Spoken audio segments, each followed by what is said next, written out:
Περνάμε στο δεύτερο μέρος του σεμιναρίου. Το λόγο έχει ο κύριος Neven Baran.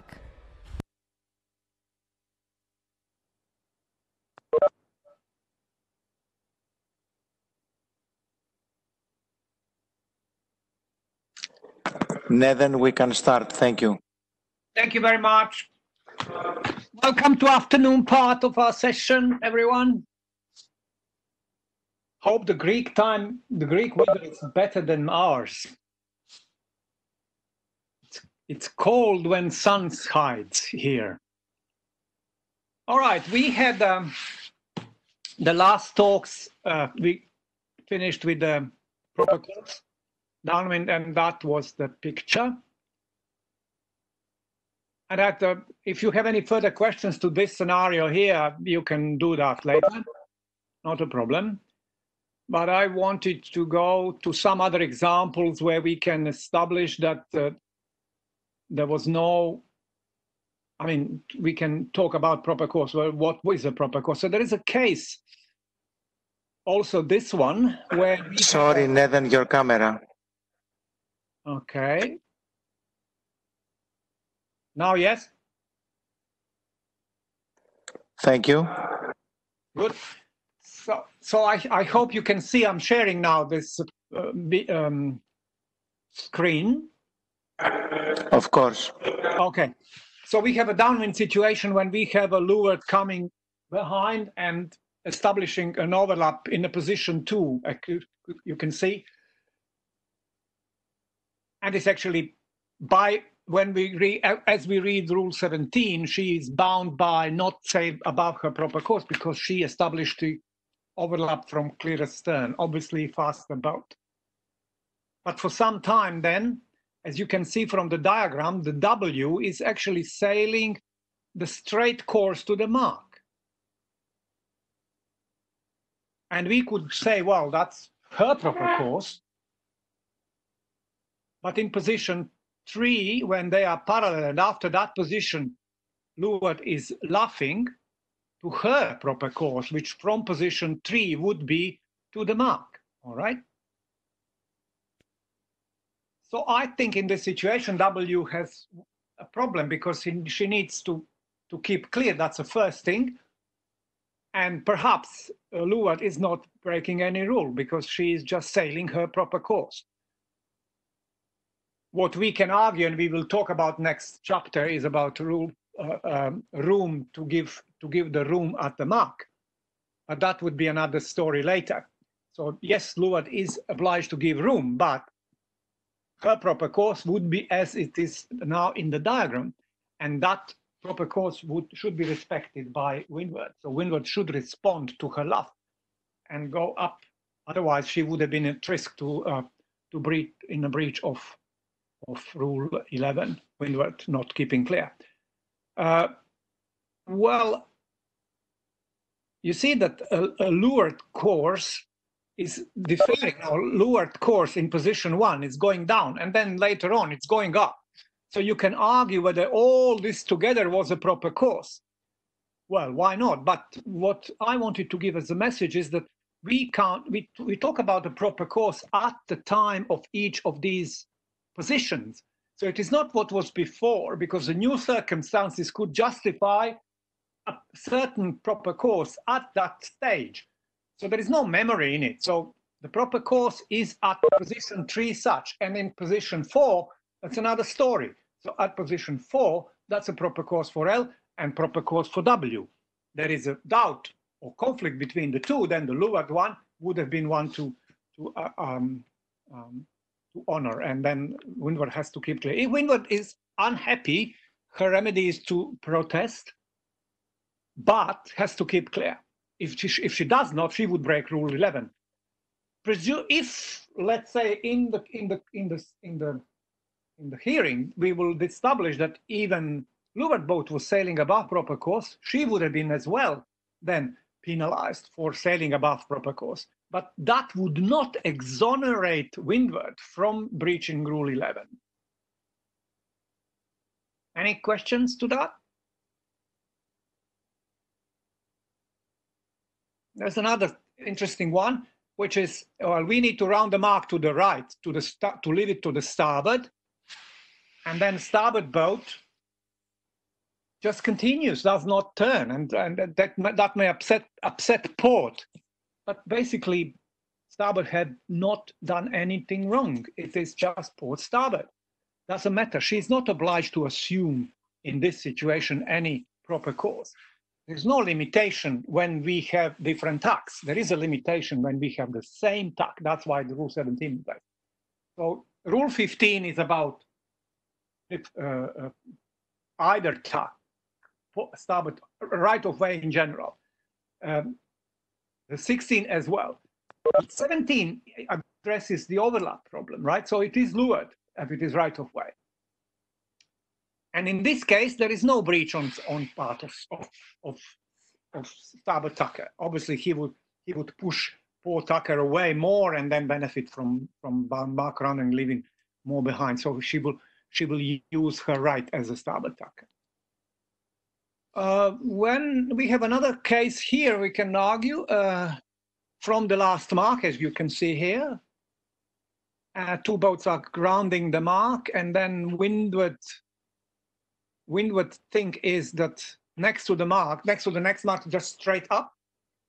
So that's what windward would think, and then leeward boat after they pass the mark, because leeward needs to give mark room to windward.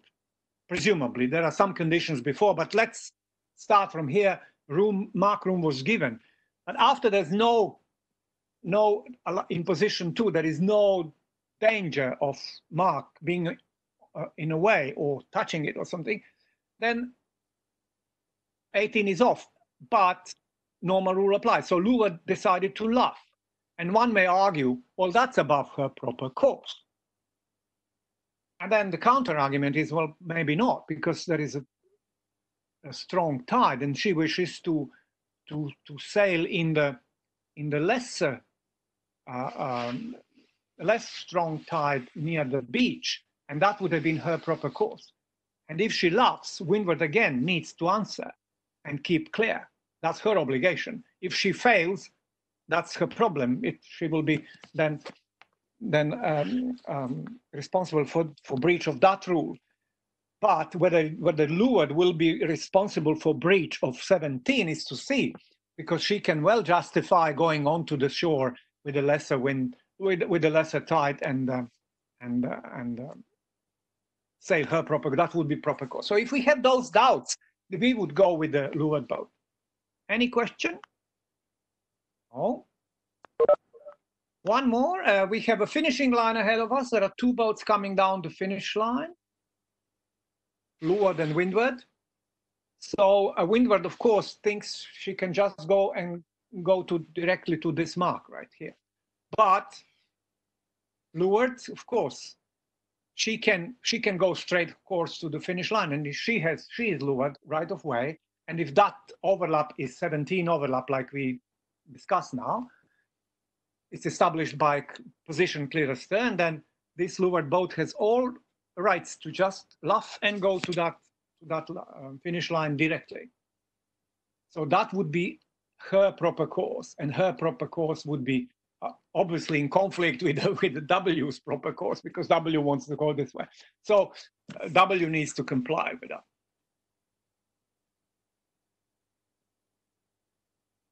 We have another situation. This is all sort of introductory scenarios to our next chapter, which is mark rounding.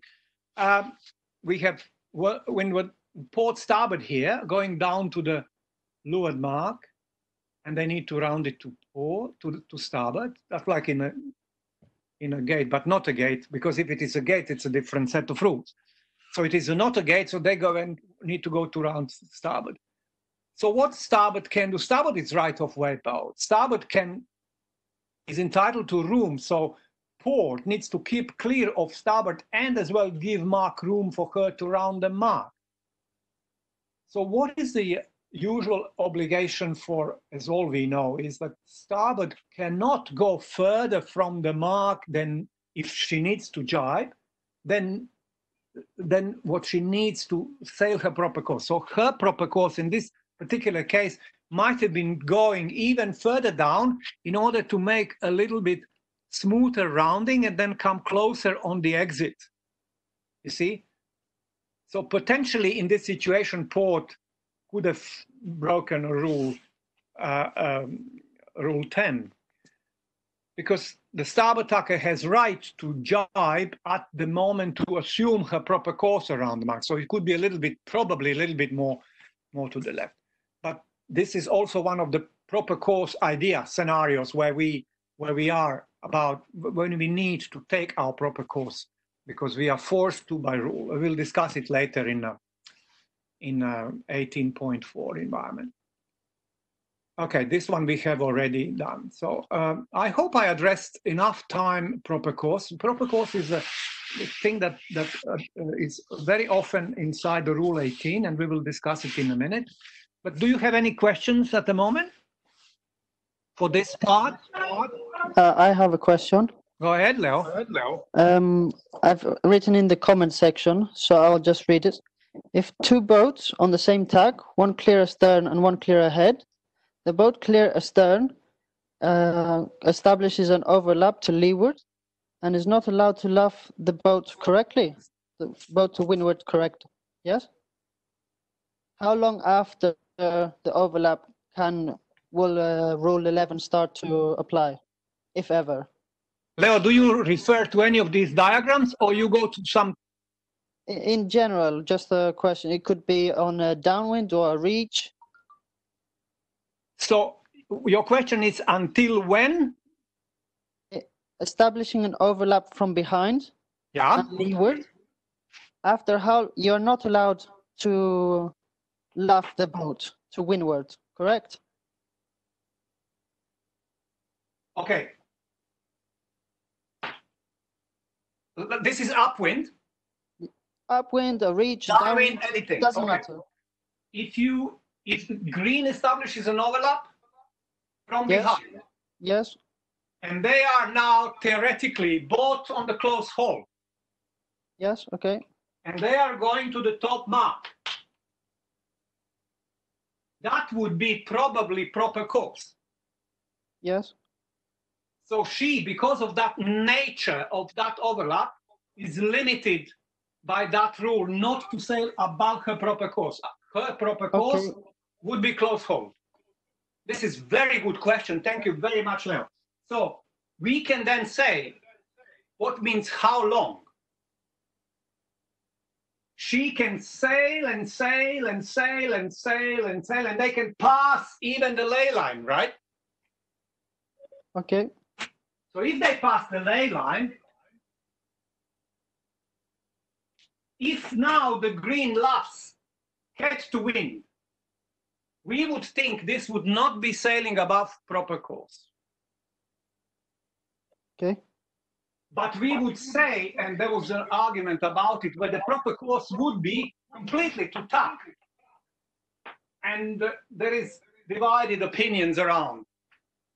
But if she goes beyond, she would be tacking boat. That's 13, right? And that's a different rule kicks in. So 17 is then out. And it's up, so she cannot actually bump into that boat because that would be her problem because she would be tacking. Okay.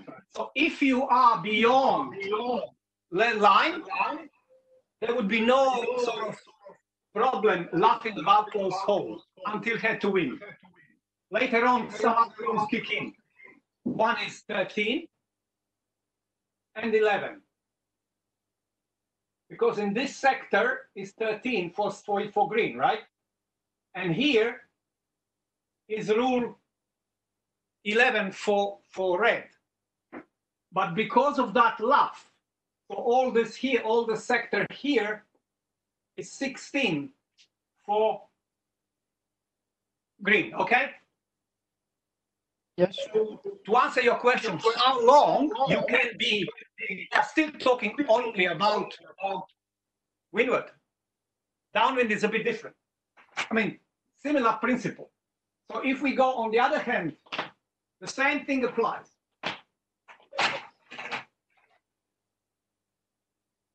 So nobody can blame if that's a 17 overlap. Nobody can blame green to go head to win, because that would be what the proper course above ley line would be, to go around that mark. But if she goes beyond, she is in this problem. And of course, if she laps very hard, she is in this problem, altering course. Okay, we're coming to the top mark.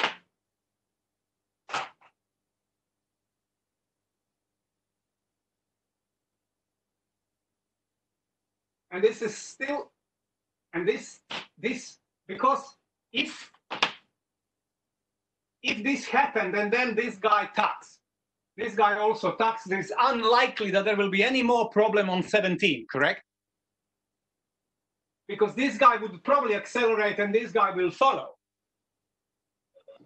But then if we go around the mark and next mark is down here,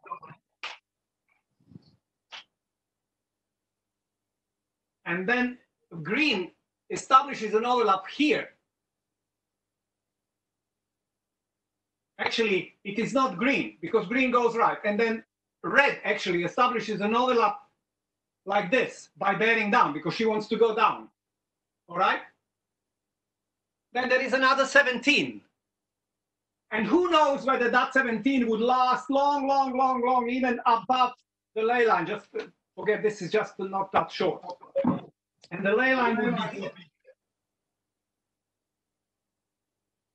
So all this way down, she is not allowed to sail above proper course, unless we have excuses or explanations, like we did in several examples here.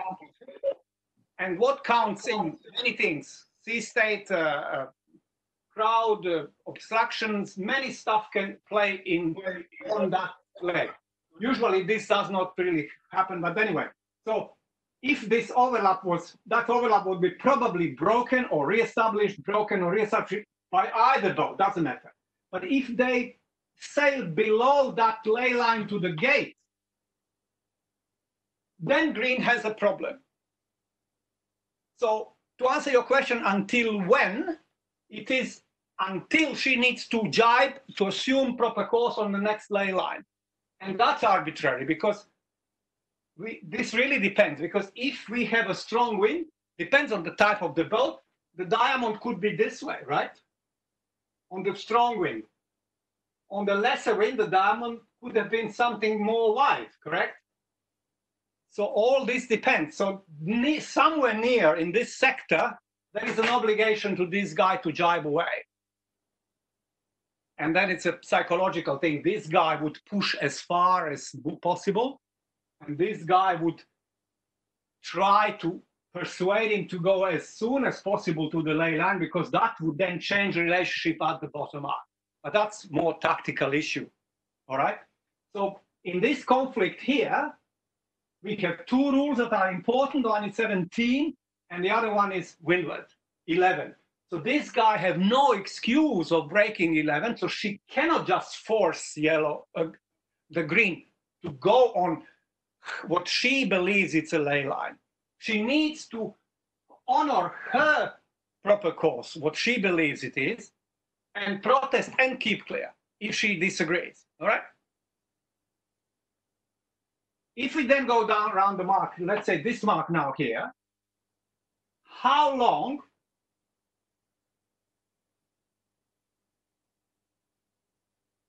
let's say we round this mark, and let's say it happened that red was inside.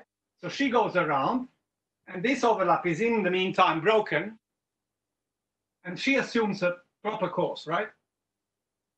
And somehow this guy, because she's the slowest, it can happen, this guy comes from behind. She is now limited because she cannot go above close hold. Okay? Another scenario potential. So until when? Until could we have an example on the reach from Mark 1 to Mark 2 on a reach? Okay, correct.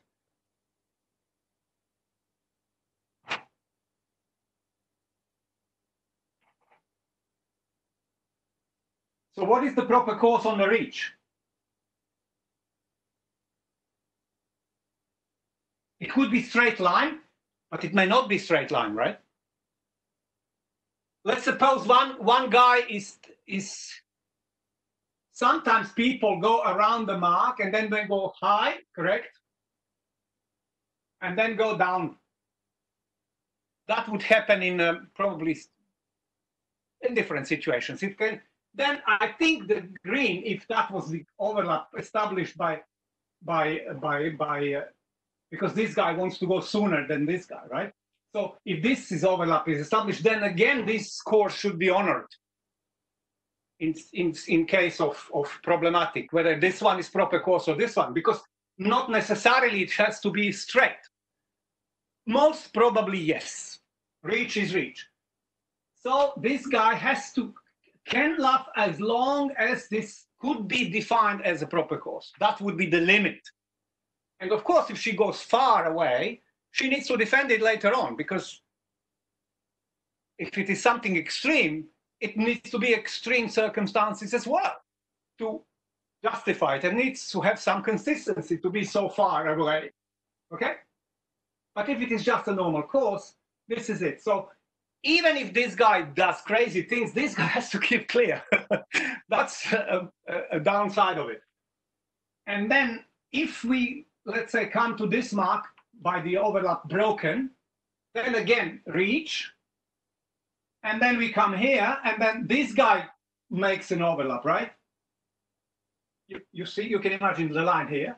So by that, she limits her not to go about close, not to go about proper course, but also gives her a vulnerability under 11 because she is windward and no 15 here. We've said that before, because that one becomes right of way lower because of this red action.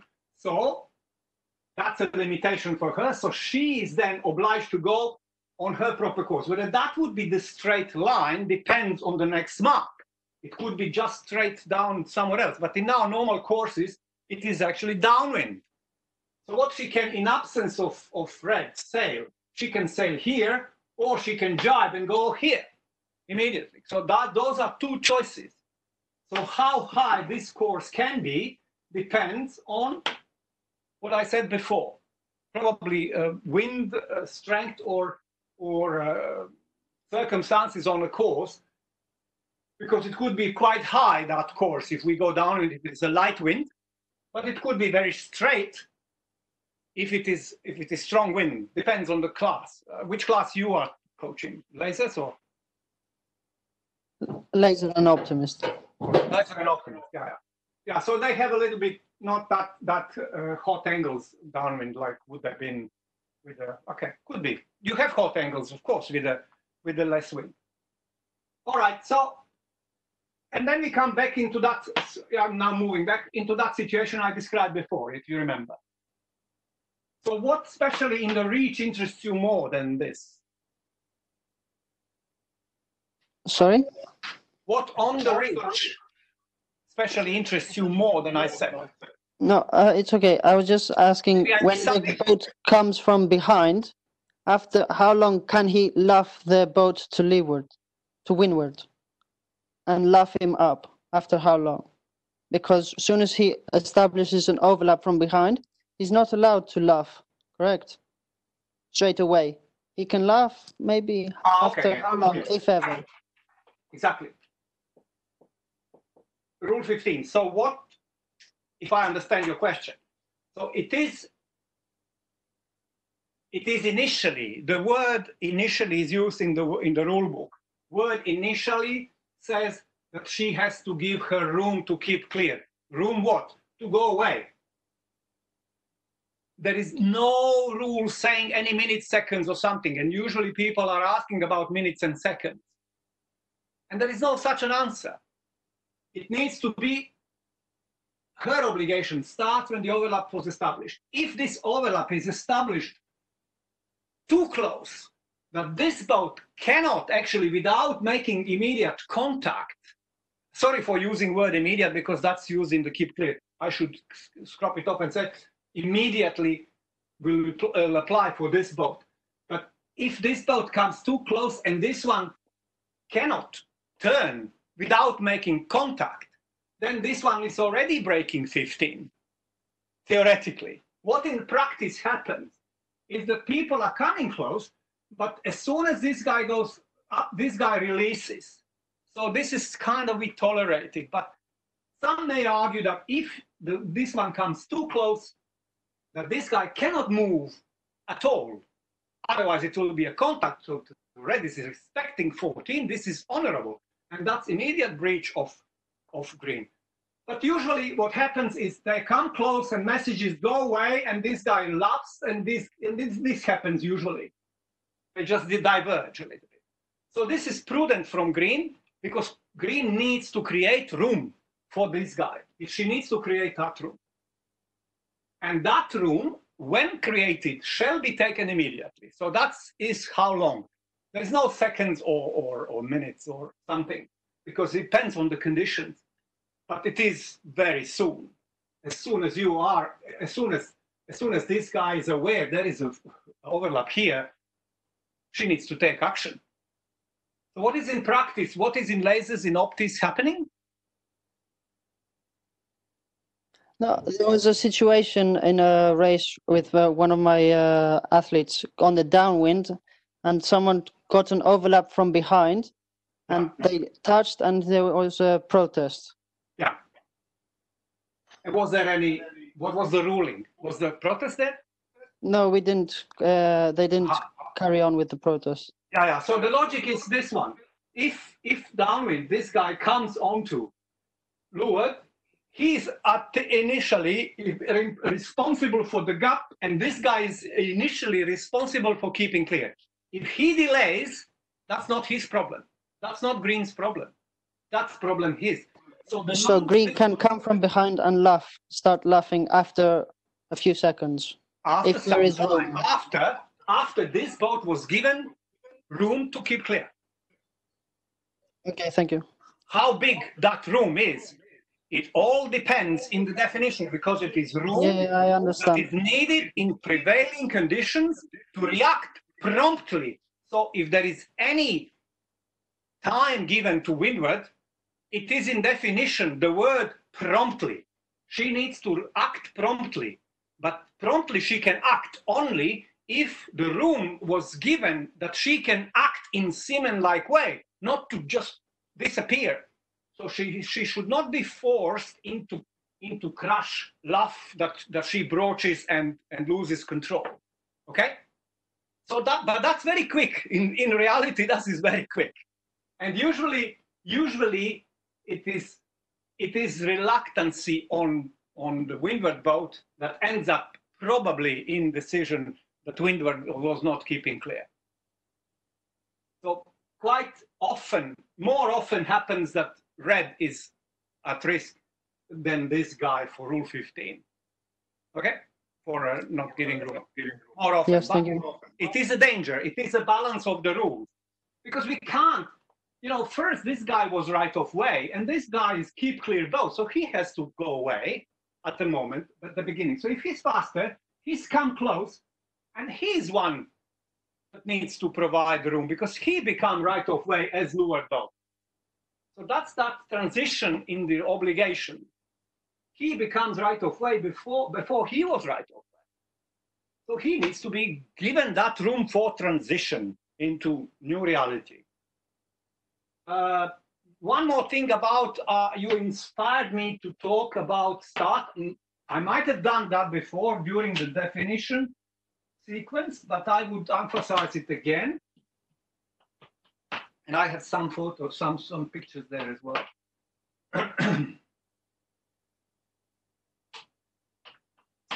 If we have two boats, let's say in the pre-start, there is no, we said there is no, I must be sure that you see my face. There is no proper course before the starting signal. Some people believe there is no proper course before you start. This is wrong. Because static signal can even happen now, because these boats are somewhere entangled in the battle, or something happens that they are late. So these Wait, don't see the boats, please. Can you lower the camera? Yeah. Okay, so these two boats are far away, and now is the starting signal. So obligation, if that's a 17 overlap, obligation on this boat starts then, not when she starts. Okay? So when the start signal goes here, if this is an overlap that was established by clear astern, and they are caught in this situation here, as I said before, at the gun, at the starting signal, this guy has to go to proper course. Proper course will be close hold. Proper course is not just being on proper course. Proper course is to go to proper course, from head to wind to the new course. Because we cannot kill the guy immediately just because the signal went up. Cannot plan to be on the close hold just such and such quantity of seconds before the signal. So she's obliged to go at that moment at signal onto the proper course, and this guy follows. Okay? Proper course at this, I said already, it is proper course. If it is 17, okay, so she got onto close hold, and then they continue, and then they come like this here. So this guy cannot pass the mark. So her proper course would be to pass the mark, and we will tolerate luff up. And this guy has to keep clear and allow this shooting the mark. All right? And then she, after that mark is not anymore on the way, she must be again on proper course, because as you can see, proper course changes from here to here. Before, proper course was to go around the mark, but if she changes stuck, that's a problem then, because then it's completely different scenario. So 17 is then off. So as long as 17 is in, she is allowed to go up and then go back on the proper course. If we come to the top mark, the similar scenario, and she can't make the mark, she is allowed to shoot the mark, even if that overlap was established by clear astern. I think I covered all potential problems. If you have any more ideas, I'm happy to address it also. Yeah. Let's suppose that this was all the way 17 overlap, and then she shoot the mark, and then they still overlap like this. Then she should go down on the new course, either jibe.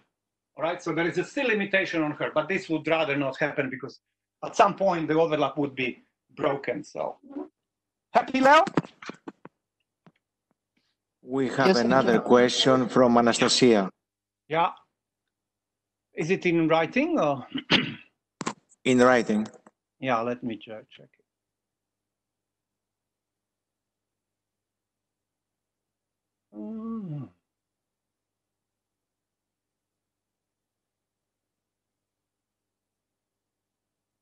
Leo's question is answered. Downwind, an inside starboard right of way boat is on collision course with a port 1 in the zone, mark to be left on port. Is there any rule that obliges around the mark? Okay, let me see. Downwind, and Anastasia, can we speak? Yep, it's me again. Yeah. Okay, downwind, an inside starboard downwind. We have a room at the mark, right? We're going to the left, this way. No, we mark to on port. We have to leave the mark on port. Oh, you want it on port, okay. Normal. Okay, usual thing. You had the same situation on your illustration before. Ah, okay. So what your question is? The right-of-way boat is coming, is going downwind on starboard, okay. And another is coming on port. So let's say this one, right? Yeah. So rule 10 between them. Rule 10, and then in the zone, rule 18. 18B. Yeah, of course. And then they hit the zone. Yep. This boat has to give mark room to this one. Yes. Mark room would be something like a corridor to this. Right? Because the boat is not just as a, you need some wiggle room to maneuver. So let's say this is a corridor, right? Something to go straight to the mark, because her proper course would be to go to the mark. Difference here is because she is starboard, she has more comfort here. So she can go, because this guy has to give two things, room and keep clear. So she needs to keep clear, and this guy is free to laugh this guy away. Okay? Even if this one has to jar, doesn't matter. But where is the limitation here? In 18.4, we're going to talk about it, is that she, the yellow, cannot sail further from the mark if she needs to jibe it, and she obviously needs to jibe to assume her proper course around it, correct? So she cannot go further from the mark than she needs to jibe to assume that proper course. It would be this way. So she is allowed for something like this. And this boat needs to respect it. So this is not as it would be if this boat is keep clear boat. Let's say they're coming this way. All right? So she's not allowed not to round the mark. She must round the mark. Yes, she's not allowed not to round it, to stop. Absolutely. Yeah. Absolutely. We will then discuss later about the gate. In the gate situation, it's a little bit different. Yeah. Because there is no 18.4 at the gate. But here, if let's assume that these guys were like this, overlapped at the zone, and this one was not starboard, it was port, windward. So by blue, she is allowed only this corridor to go down. That's a difference to be on starboard or port, right of way or keep clear, all right? Okay. So she has, with starboard, she has a luxury to go around a little bit further away to make a sort of tactical thing, but an obligation is somewhere here to jibe. If she goes further, that would be violation of this rule. She has to go around the mark at the point when she needs to make that jibe to assume the proper course. And proper course would be, of course, to go close to that mark on exit, which is fine. If she takes too much room and goes like this is the breach, if you see what I mean. Two varieties of this. So this is fine, but this is breach because she's too far now, okay? Obviously, she did her jibe too late and pushed probably the other boat too far away. Is that okay? Answer for you? It's okay. Thank you. But we will go again to that rule later because it's the most, I mean, the most problems we have about 18. But 18, rule 18 is somehow the agglomerate of all the rules together. So they all apply. Don't forget that rules, basic rules, like what we said, 10, 11, 12, 13, they always apply. Even if we have an environment like round the mark, as we now explained, around 18.4 scenario. They always apply, but sometimes you can be exonerated for breaking that rule if the boat is sailing within the mark room that was entitled to, like this. If we go back to that scenario, if we have this situation, and this boat needs to be allowed this corridor to come down to the mark, because that would be her proper course, to sail to the mark. All right? So if in that case, this guy locks him up, all right?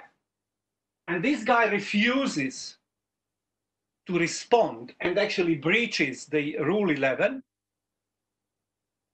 and she is exonerated for breach of that 21 because she is within the room, mark room, that she is entitled to. So if she is in that mark room that she is entitled to, she would be then exonerated for 11. Or some other rules, 12 or 10. or 15 or 16. Well, as long as she is sailing within that. All right?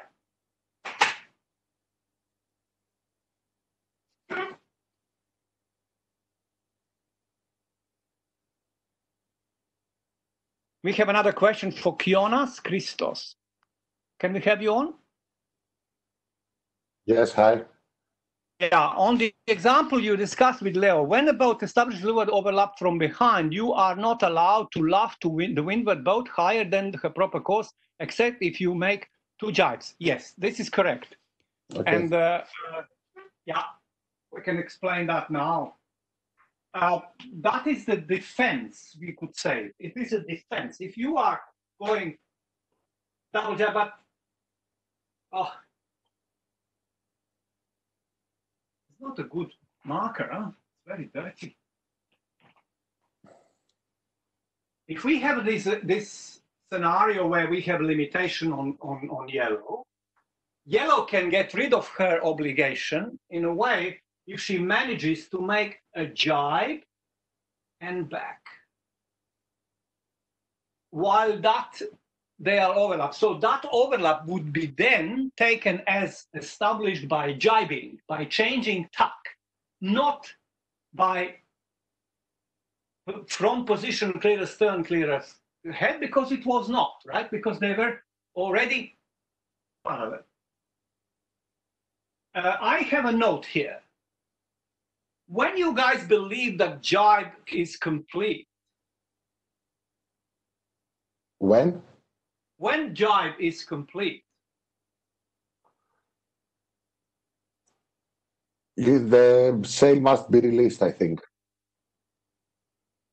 The rules is a bit different because if, I don't know whether anybody of you is from match race community, but in the match racing community, there is a special rule for jibing downwind, which is different than a body rule. There is only one rule in the basic body rule, racing rules of sailing 13, which says changing tack. What does it mean here? If this boat going downwind and she is now on starboard tack, just eliminate this one for a second. She is now on starboard tack. When she jibes, what she actually does, jibing is by itself changing tack downwind. Tacking is changing tack upwind. Upwind. Correct. So she is changing tack at the moment when her boom is on the other side of the boat, on the new leeward side, and the sail as well. So the jibe is actually finished as soon as everything is on the other side. Yes. And then you can go quickly back. So it may be a very quick job to get rid of that thing. But this guy knows that as well. Yes. Anyway, so it's a close battle. Anyway, what I wanted to, out of this, remind you of one more thing, which is, let's say this is starboard tack on close hold course. She luffs up into the, do I have enough? Yeah.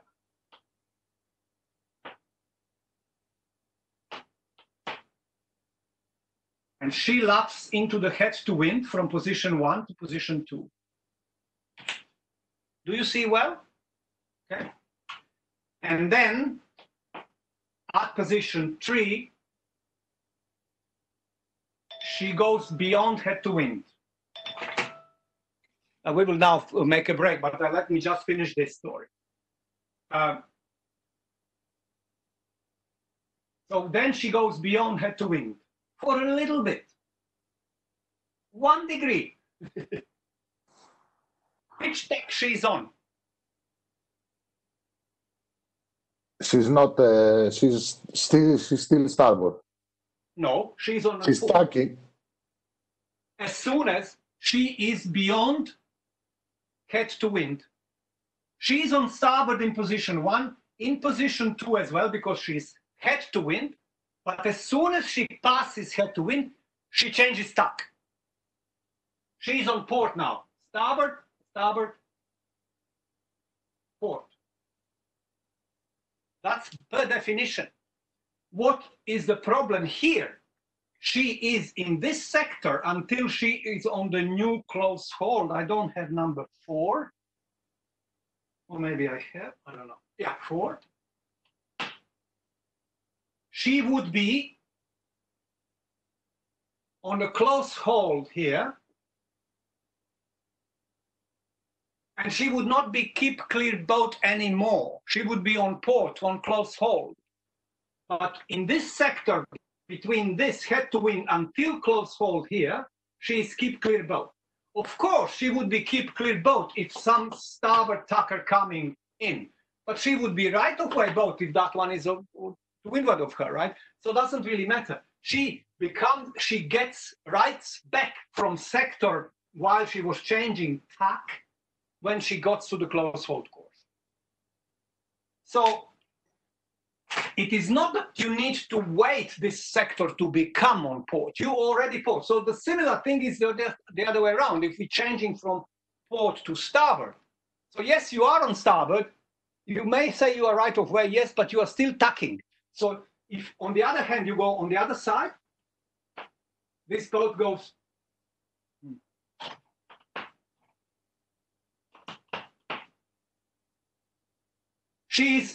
When she's beyond head to wind, she's immediately starboard. We came like this.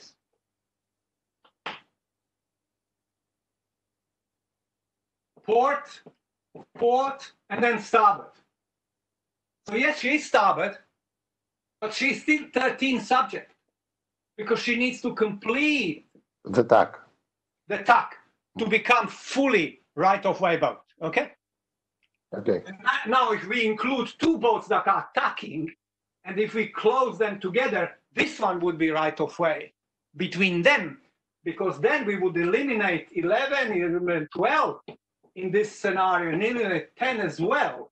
And then it will be only 13, and who is on the right-hand side would be right of way, or one that is ahead. Because it can end up that they are not overlapped at the end of this tacking, that they are tacking together, but they are on the clear ahead, the clear astern of each other. Thank you very much. We go again. What time, Kostas? We have a break Yes, now? let's have a break for 10 minutes. Yeah. Okay. So we will go back again at 10 minutes. 10 minutes. Okay, 15:40, okay? Yeah. All right, because we got beyond. Okay. Thank you very much. Have a cup of coffee. Και τώρα θα προχωρήσουμε σε ένα 10λεπτό διάλειμμα και θα είμαστε ξανά μαζί σας. Θα ακολουθήσουν κάποια βίντεο της Ελληνικής Ιστιοπλοϊκής Ομοσπονδίας.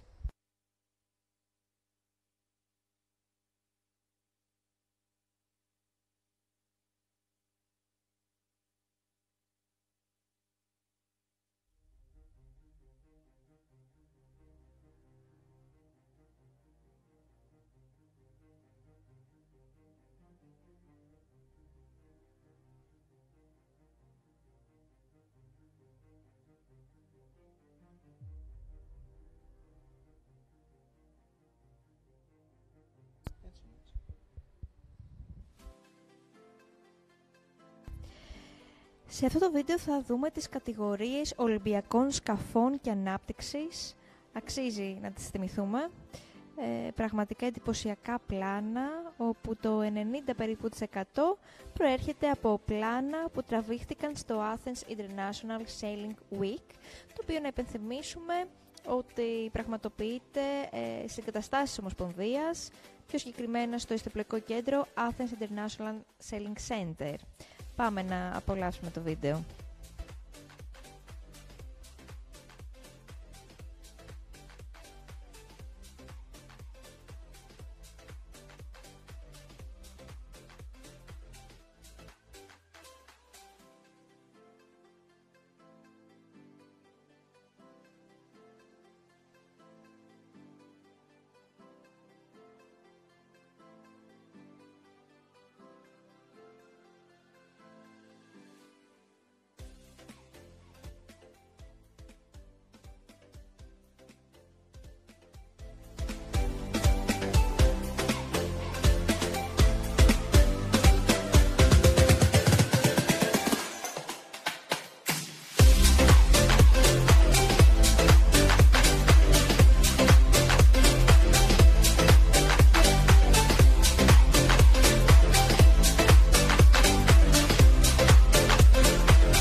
βλέπουμε τα 2,4 MR, τα οποία είναι σκάφη αποκλειστικά για αθλητές ΑΜΕΑ.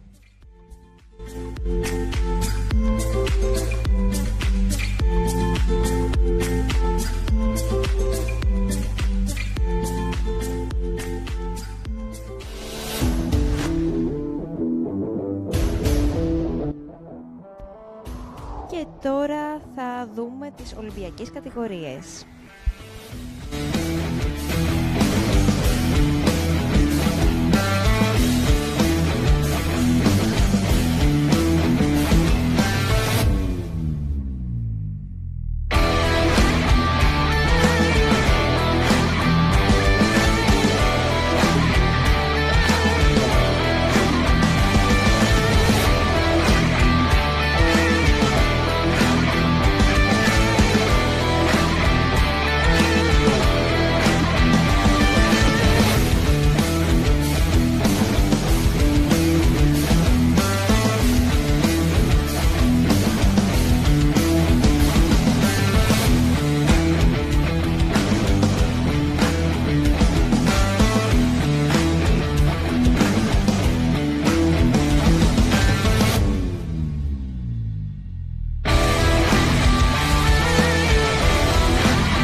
to abandon that race.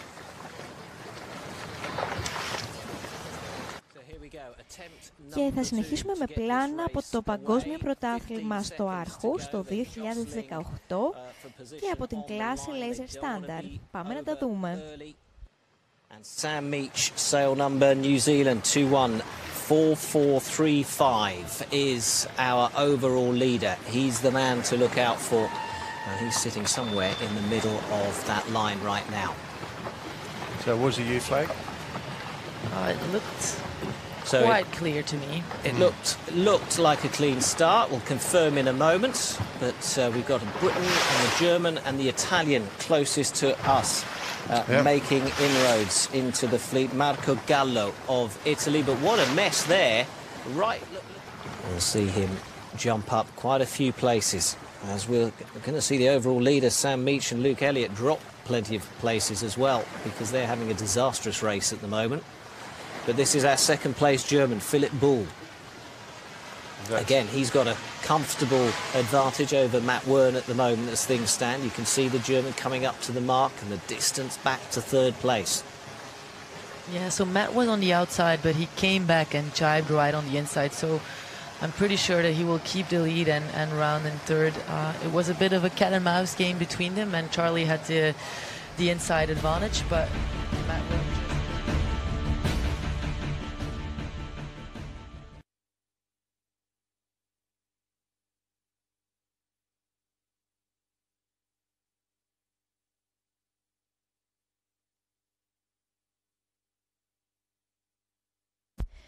Να υπενθυμίσω ότι μετά από παράκληση των προπονητών και άλλων στελεχών, οι μεταδόσεις θα γίνουν απογευματινές ώρες και πιο συγκεκριμένα αύριο Πέμπτη και μεθαύριο Παρασκευή και ώρες 5 το απόγευμα έως 9 το βράδυ και για τις 2 ημέρες.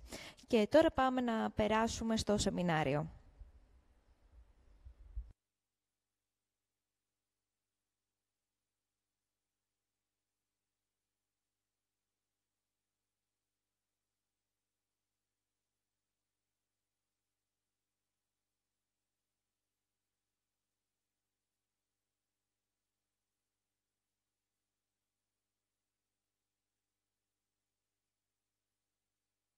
Now we hear each other. I hope you see me too. Yes, of course. Thank you. Thank you. All right. So I deliberately, I like that this this sail is hanging here because it is not necessary that the new tack includes the sail filled. Some people would say, well, I finished the tack because my sail is filled. No need, because it needs to be just the course. The rule talks about courses. It doesn't say about how much the sail should be filled. And that's a little bit different to the fact that in the match racing community, we have a 13.2 rule saying that the sail should be filled. But that's not the case in the usual sailing. In the fleet racing that we're talking actually about now. So that's probably the only one that would tell about filling the sail. Otherwise, sail does not need to be filled. It needs to be the course. Same here. Sail would be hanging. And sail could be hanging even after the new close hold is achieved. Doesn't matter the sail. It is the angle. All right. And we have a question here as well from Anastasia. No, from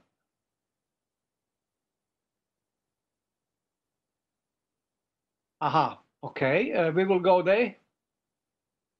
Just let me go question by question. Stavros has a question. As soon the boom crossed the center line, we find this trick in the definition. As soon as the sail is on the other side, and that would be boom crossing the center line and the sail need to be on the other side, then we would say downwind jibe is done. Stavros, you agree? Yes, Neven, I totally agree. It wasn't a question, it was answer to your question, actually. All right, sorry. Okay, good. Thank you. We have another question here.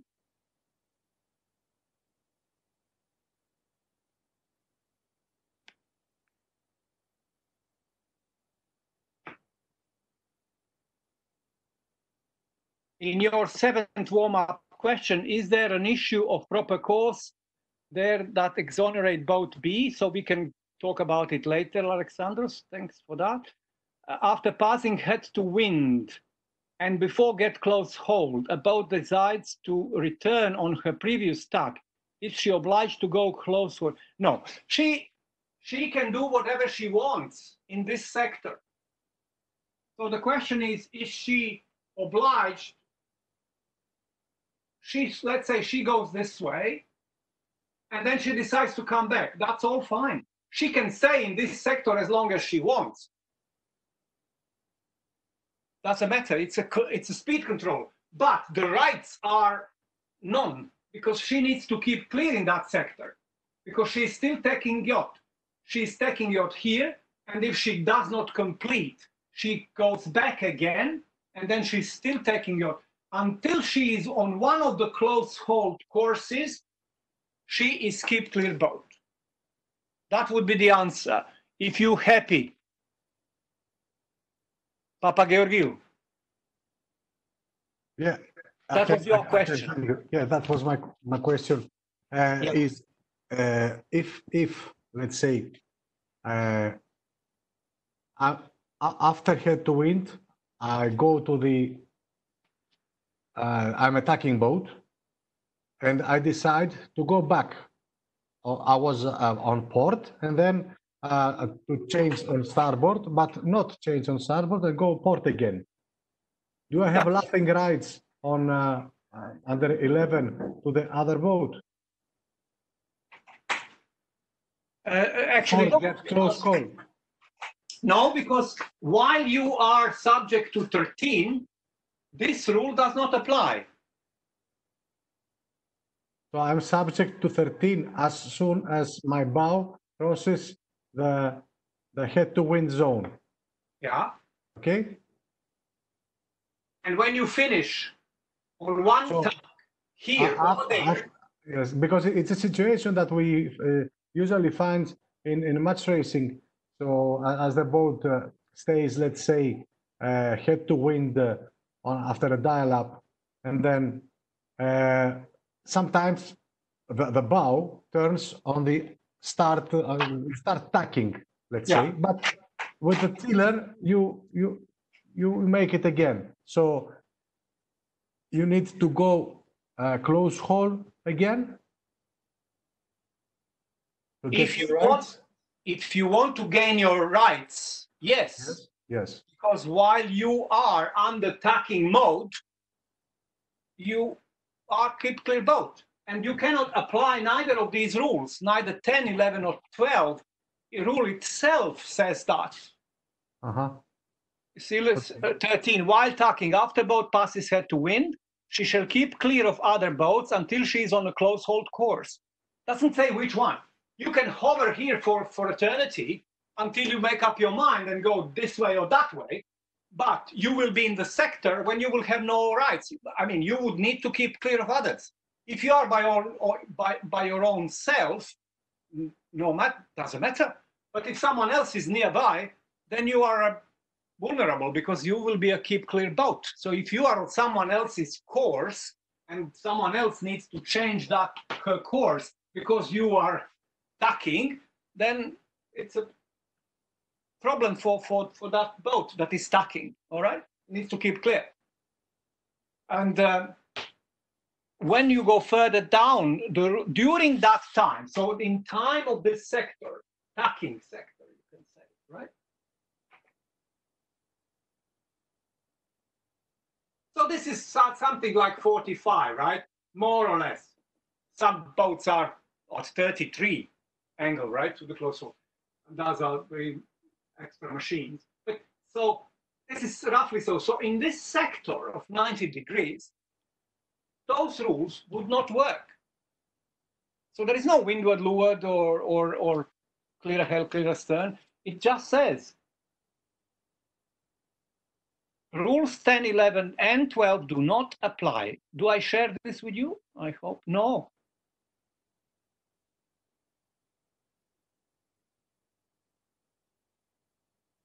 Yes. Yes, okay. I'm sharing. Yeah. So you can see on the screen. Rule 13. Yeah. Yeah, okay. So it says, and then we have a last sentence talking about if they're all in that sector, both of them in that sector, who is right, who is wrong.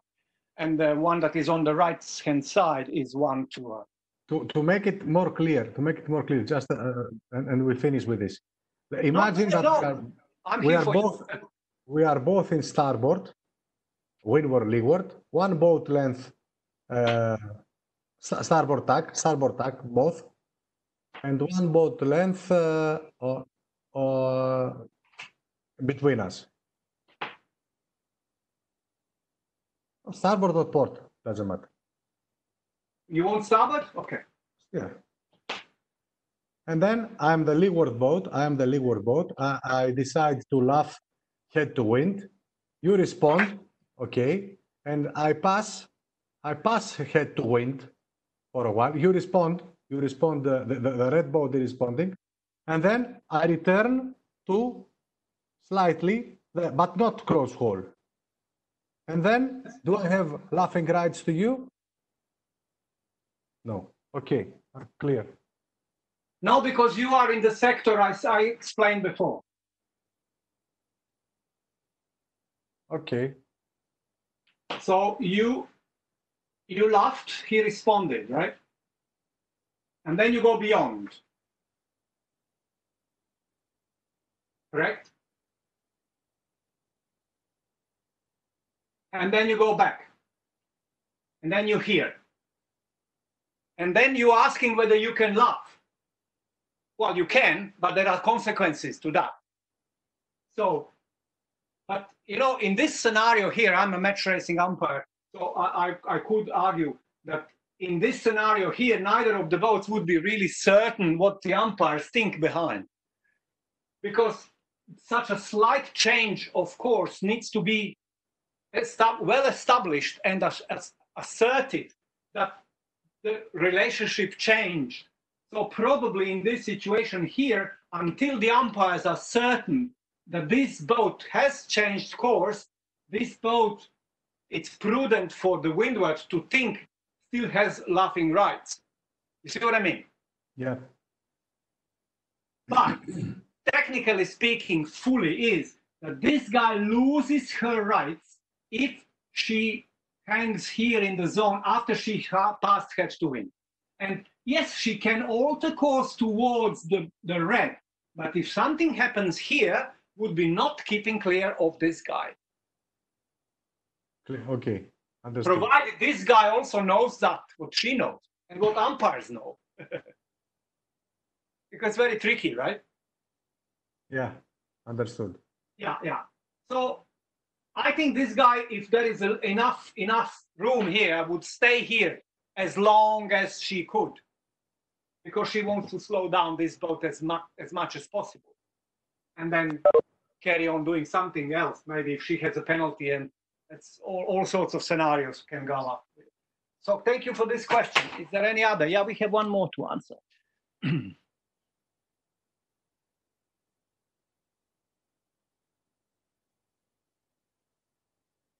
Okay, let's go to warm-up question number 7. That was from Papa Georgiou was asking. Ah, yeah, that's a good one. We will discuss this one at length later, because we will be talking about rounding marks. But your question is, in your 7th warm-up question, is there a niche? Let me share with you. I hope it's sharing.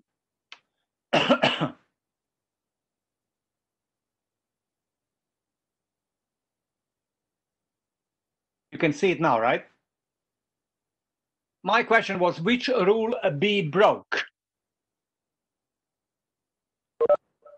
And the question is there an issue of proper course there that exonerates boat B? Well, boat B will be exonerated because because the other guy was given room to pass the mark on the required side, and later on, and the B is giving that room because this one elected to go further away. Okay, and yes, she will be exonerated for that breach. Or 11, but the basis for that would be under the rule 18, or actually 21, because she was given room according to that rule. So 21 would be the rule that would exonerate Bravo. But we will address this more in detail later when we will be talking about rule 18. And to answer to your question is yes.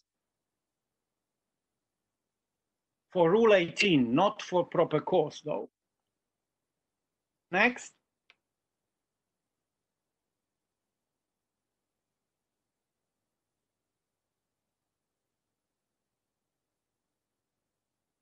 Okay, no more questions in the box here. Anybody else? If not, we carry on with 18.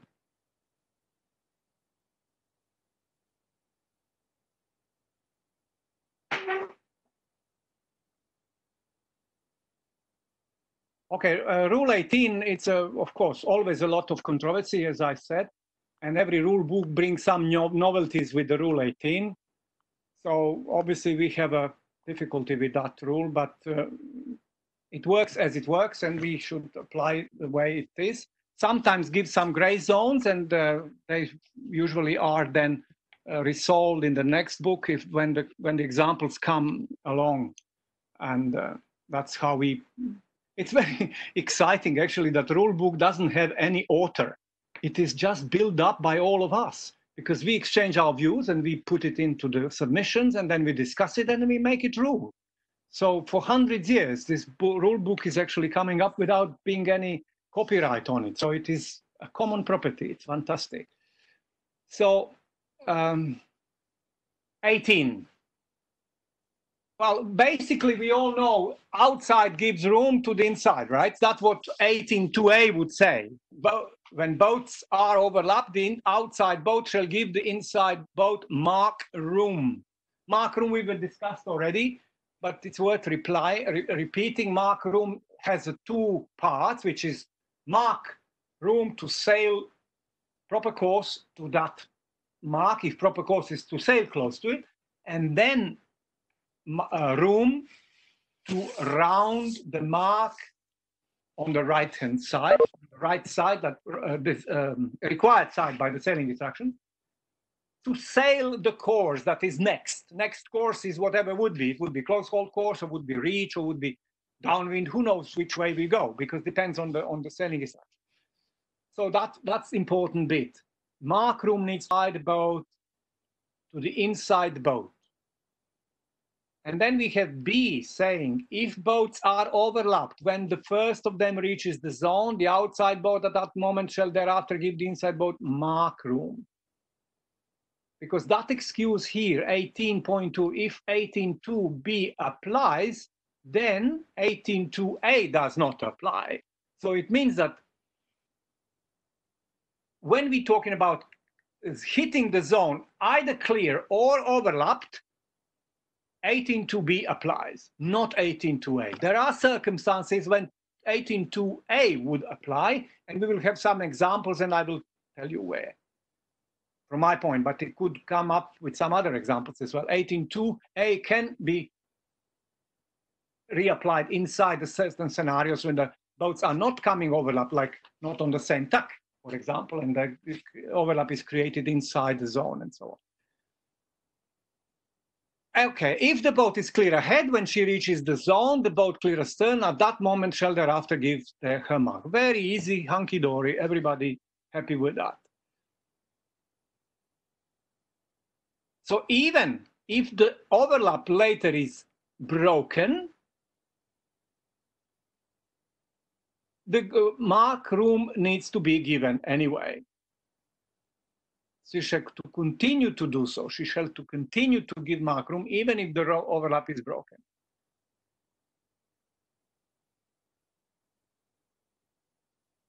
So if she becomes overlapped inside the boat entitled to mark room, she shall also give that boat room to sail her proper course while they remain overlapped. So this will also be a part of that diagram that was in your work, what I call it, warm-up questions. And then we come to the D when we say, well, when finally this will be switched off, when this rule around the mark would cease to apply, and that's D saying 18.2b and C cease to apply when the boat entitled to mark room has been given that mark room, or if she passes head to wind or leaves the zone. So we have three things to think until when it applies. If mark room is given, 18 is off. That's one, not one standalone condition. If she passes head to wind, that means tacking, then 18, if one of boat passes head to wind, 18 is off. Or a boat leaves the zone. So if we leave the zone and we come back into the zone again, then again 18 will apply. But once we go out of the zone, it turns off, and when we come back in the zone, turns on again. And maybe then re-establish a different scenario comes in. And then we have what's in the structure, E. If there is a reasonable doubt that the boat obtained or broken overlap in time, it shall be presumed that she did not.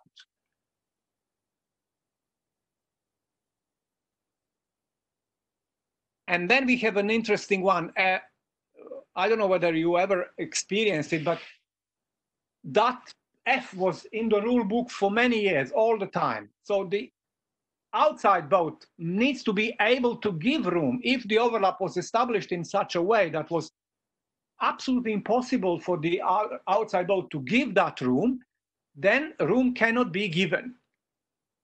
But I will give you some now diagrams, and we go through one by one, and then we come back to this text. I will go with the E at the moment now, because rounding the mark is all about overlaps, isn't it? Are we overlapped or we are not overlapped? So if we are overlapped, then inside has right of way. If we are not overlapped, then one that is ahead holds the right to round the mark. Mark is his. All right.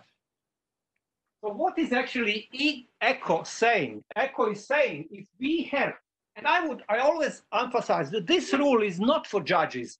These rules are for sailors.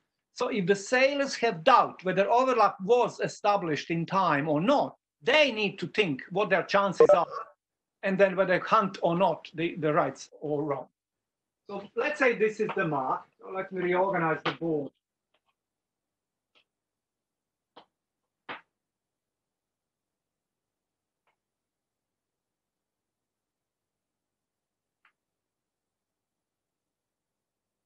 Wind.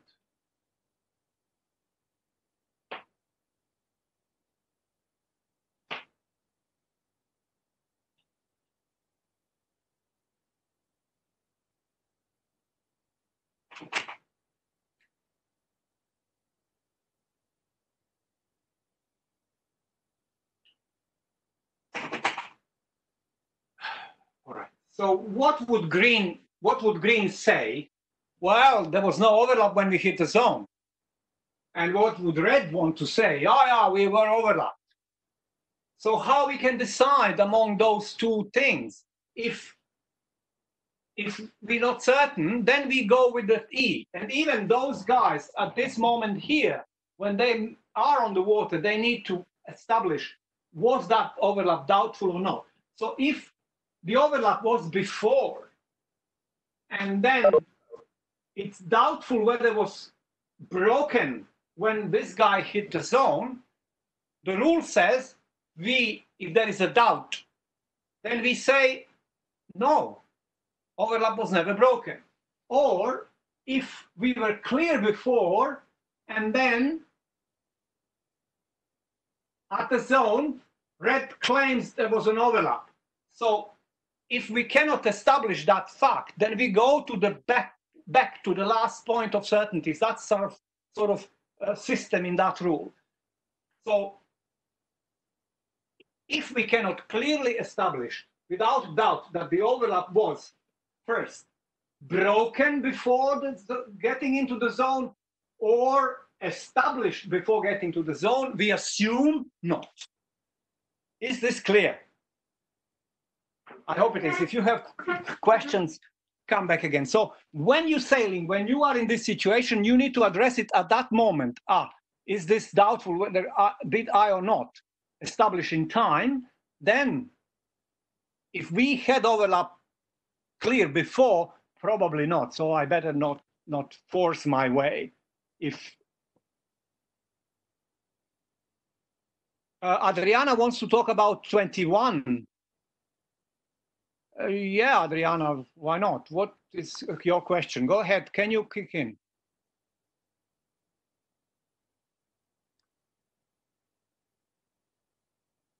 Adriana? Ah, hello. What is your question, Adriana?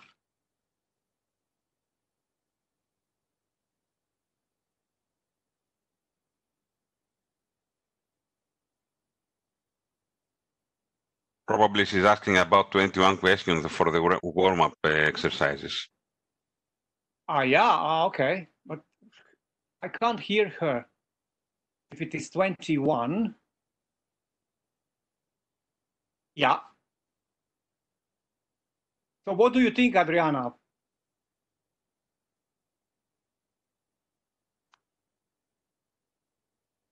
I can't hear. Anybody hears Adriana? No, Neven. I Okay, can't anyway. see microphone on Adriana. Okay, fine. All right. What was the meant question 21? If she wanted it, we can go that way also, because now we will actually talk about whether 18.2a or 18.2b applies in this situation. So the first situation in the diagram is where we have that boat blue hit the zone, and she was not clear astern. Clear ahead. What the rule says.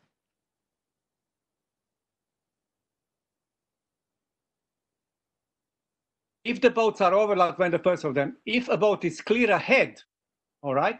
So the rule says if the boat is clear ahead, when she reaches the zone, the boat clear astern, at that moment shall thereafter give her mark room.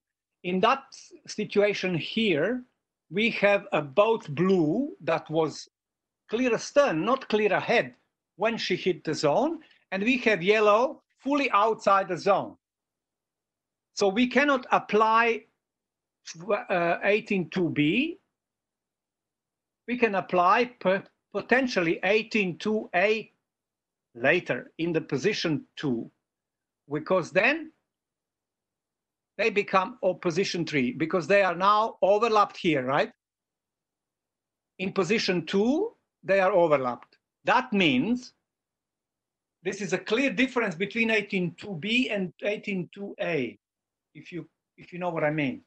18.2a applies here because the overlap was established after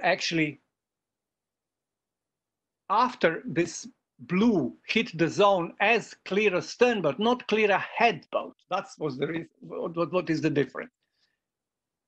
18.2a, we kick back to 18.2a, and then this would say that this yellow boat needs to give mark room to blue, because at position 2, blue is inside boat.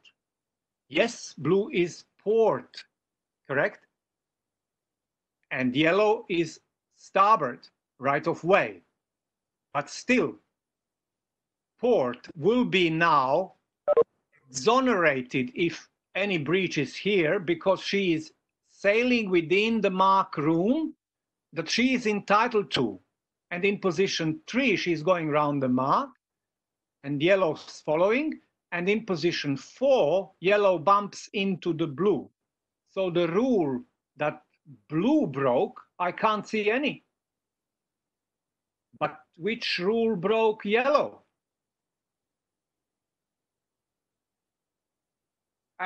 My question is blue breaking rule 14 maybe because of the contact?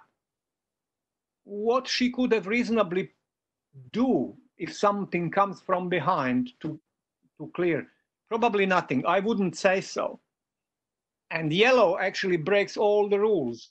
18.2a, rule 12, not giving mark room for the boat that was entitled to it. Adriana, I hope you're happy. I can't hear you, but... Okay, Adriana said this. I don't know why you cannot hear me. Okay, fine. But why is not in the... Yellow is not in the zone, correct. That's because yellow is not in the zone. And these boats are clear astern, clear ahead.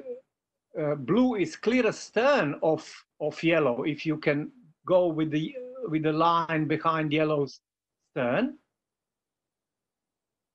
So the answer to that question 21 in my mind is blue has broken no rule. And Adriana, yeah, I agree with you. But I don't know whether other people would argue and say maybe something else. Maybe somebody else would argue this concept.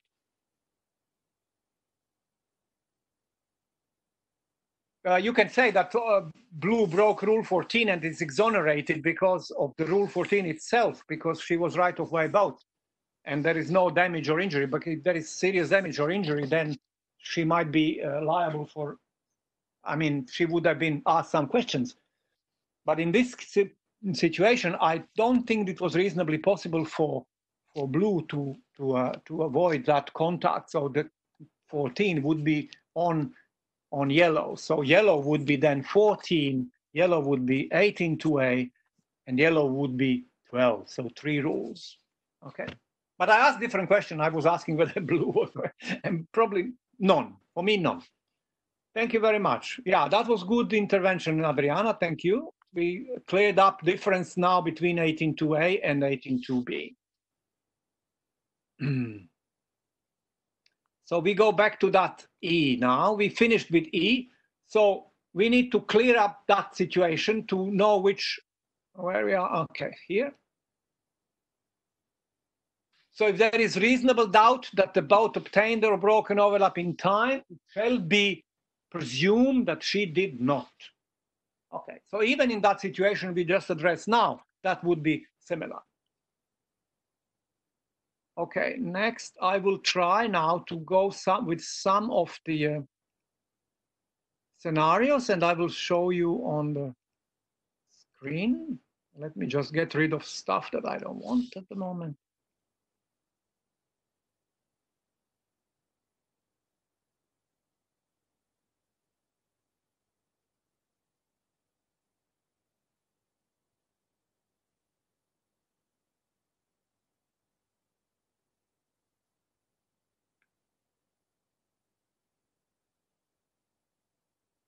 This one, yeah, we just addressed.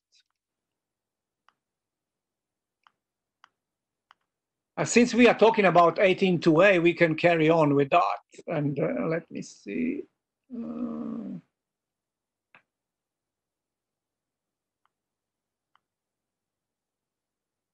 All right, if we are going around the mark to leave it on starboard, and then we have this situation where blue and yellow are entering inside the zone on the opposite tacks. So there is no overlap here, unless we are match racing. And that's a different story. Match racing has some difference on overlaps at the windward mark, because they consider them overlapped in this situation here. So for the fleet racing, for us now, this is not an overlap. So after blue tacks and becomes leeward, that would be trigger for 18-2. In this situation here, blue would need to give room to yellow, mark room to yellow. But also that mark room would include, right, attacking, change of attack, correct? So what you think? Can maybe the yellow just continue and not tack? What would be the rule then? If yellow decides just not to round the mark, just carries on, would there be any rule broken?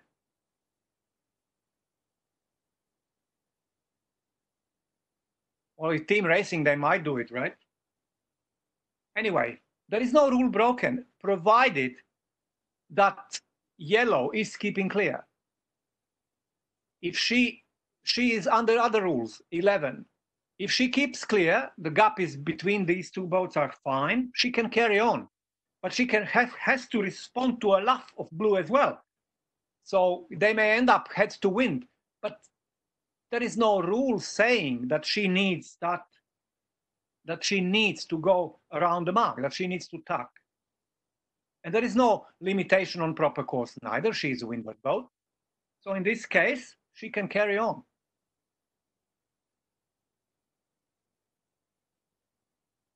Well, let's say another scenario, if we have this.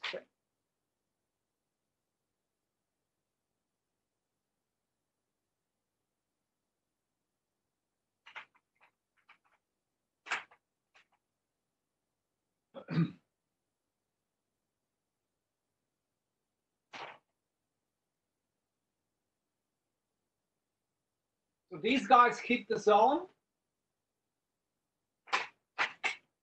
Let me try the numbers right.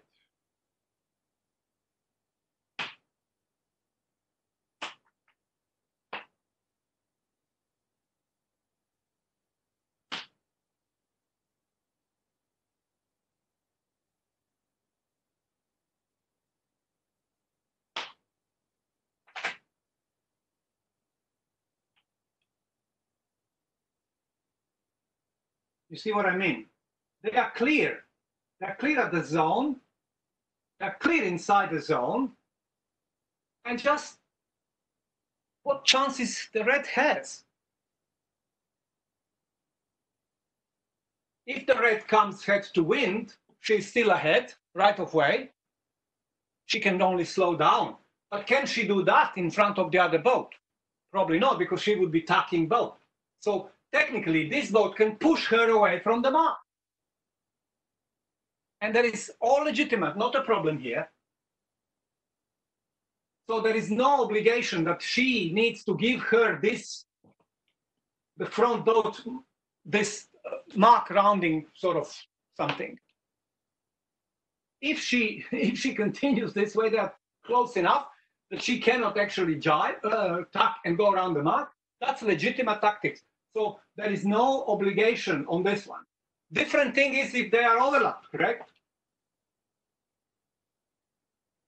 Like we did in the previous one. Then the red is obliged to give mark room. First bit is mark room, to give mark room to sail from here to the mark. Correct? There is no, she cannot take her away inside the zone. She can do this before the zone, but once they hit the zone, from that moment, she needs to give that corridor to the mark. Then we are rounding this way.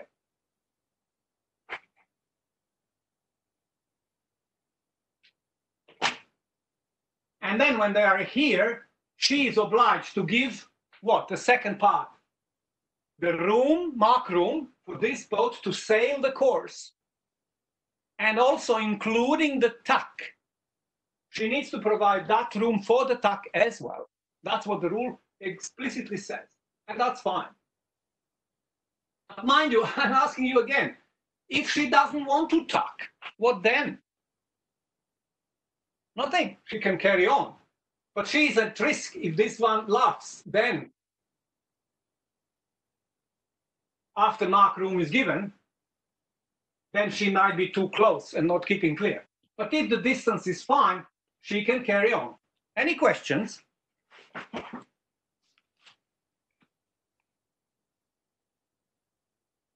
Neven, Yeah. same thing if we have to pass the mark on starboard. Yeah. On the opposite side, in the upwind, the red boat has room. Can he take her up as long as he wants, or has to go reaching? Laughing this way. No, we are on starboard. Going to pass the mark on starboard. Like on the screen. Sorry, on port. You had it correct, please. But we have to pass the mark on starboard side. Ah, this way. Yeah, if we do that, then this boat needs to give room, this guy, to sail to the proper course. Okay? So she's allowed to shoot the mark. You see what I mean? Yes, can I continue after passing the mark to go upwind? Yeah? Take him with me? Yeah. If it is possible, because they are now head to win, right? Yeah. After we pass the mark, can I continue upwind? Yeah. Provided there is no 17. The next mark is a reach. As in team race. This way. Yeah. If there is a 17, a team race doesn't have 17, okay? Yeah. But if it is fleet racing, then this guy, if there is no 17, can go anywhere he wants. He can carry on, no problem, as long as this guy has to keep clear. Okay. But this could be, sometimes can happen in the fleet racing when you have the people that are fighting for medal, right? So they fight each other only. So that they just want to accumulate as many places in between, right? That makes the other guy result worse, correct? Correct. So yeah, so that's fine. That's okay. But if we're going like this, we are entering the zone here. Let's say this boat hits the zone first. From that moment, she needs to give the passage for her, because the proper course, you said, oh, so we go different way.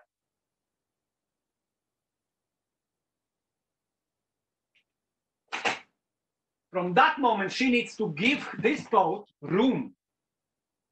So if she needs to shoot the mark, but if this boat ducks, game's over. Yeah. In match racing is different. In match racing, you can put as many tacks as you want inside. You will be still inside boat. Correct. But not in fleet racing.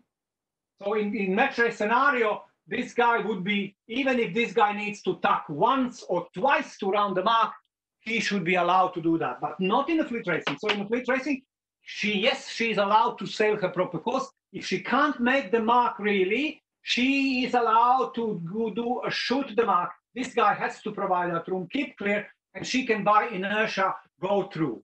And she can pass far away from it, provided 17 is not, that nature of this overlap is not 17. Mm-hmm. Okay? Okay, thank you. Any more?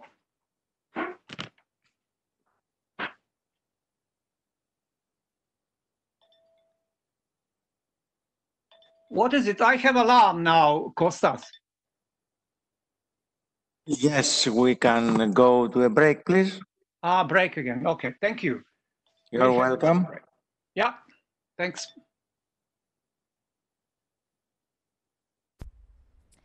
Θα περάσουμε και πάλι σε ένα 10λεπτό διάλειμμα. Σε λίγο και πάλι μαζί.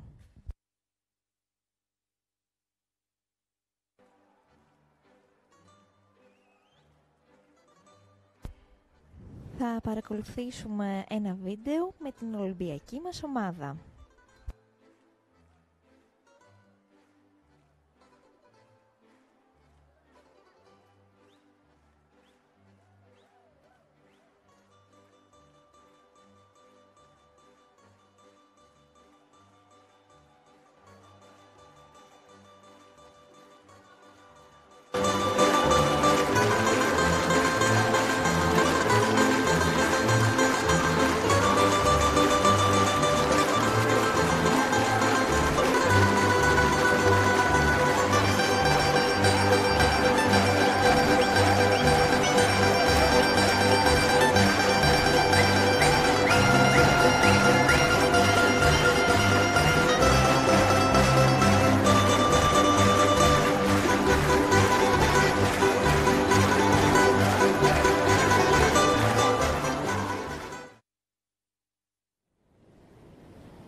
Η Διεθνής Κλάση Σκαφών 470 πραγματοποίησε σεμινάριο στο Athens International Sailing Center με όλα τα μεγάλα ονόματα της κλάσης. Ας δούμε στιγμιότυπα.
Φέτος για πρώτη φορά ήρθαν στις εγκαταστάσεις του Athens International Sailing Center αθλητές Optimist από την περιφέρεια.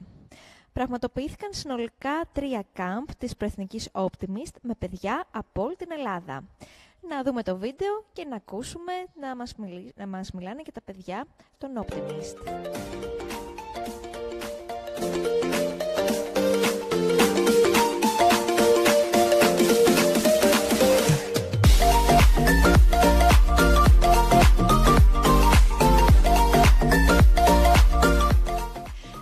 Τι σου έχει κάνει εντύπωση από τα κάμπ εδώ? Ότι είμαστε πολλά παιδιά βασικά, έχουμε καλούς προπονητές και υπάρχει ανταγωνισμός μεταξύ καλών και άλλων αθλητών που προσπαθούν αρκετά και μαθαίνεις πράγματα αρκετά.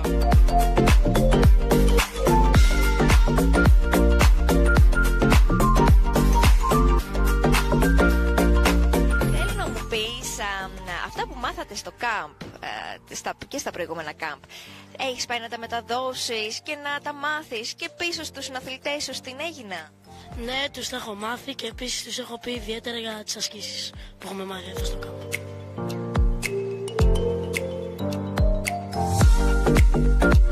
Τώρα βρισκόμαστε στο Athens International Sailing Center. Είναι η εγκαταστάση που έχει δημιουργήσει η Ιστιοπλοϊκή Ομοσπονδία. Θέλω να πεις πώς σου φαίνεται το κέντρο μας εδώ? Είναι πολύ ωραίο και πιστεύω ότι είναι πολύ ωραίο για να φιλοξενήσουμε και παιδιά από άλλες χώρες. Τι σου έχει κάνει περισσότερη εντύπωση στα κάμπ και τι σου άρεσε περισσότερο? Αρκετά η θεωρία και το τριμάρισμα που μάθαμε πολλές νέες τακτικές.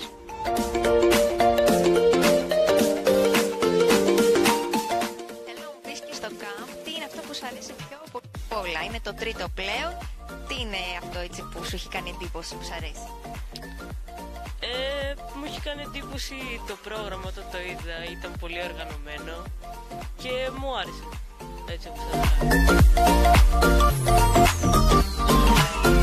είναι αυτό που σου έχει κάνει περισσότερο εντύπωση, αυτό που σου άρεσε περισσότερο τα κάμπ?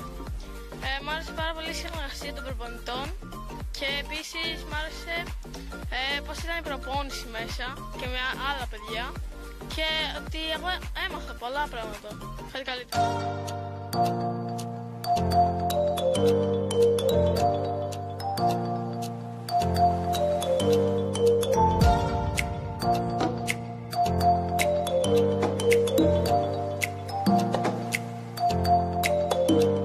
Η ομάδα είναι σε πολύ υψηλό επίπεδο και είμαι αισιόδοξος για αυτά που μπορούν να γίνουν στις επόμενες διοργανώσεις. Θα μιλήσουμε για οργάνωση σεζόν, θα μιλήσουμε για στόχους, θα μιλήσουμε για τεχνικές με αέρα.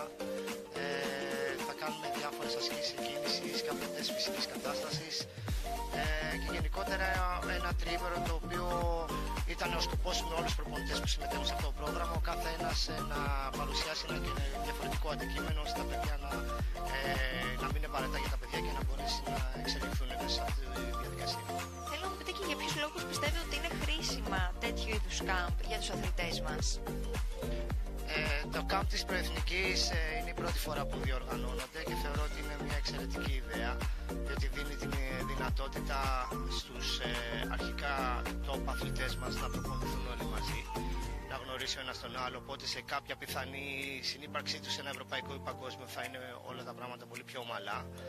Επίσης τα παιδιά από την περιφέρεια έχουν τη δυνατότητα να κάνουν προπόνηση με τους καλούς αθλητές της χώρας μας και αυτά να πάρουν κάποιες ιδέες, να μετρηθούν και να γυρίσουν πίσω και να δουλέψουν και αυτά με τη σειρά τους.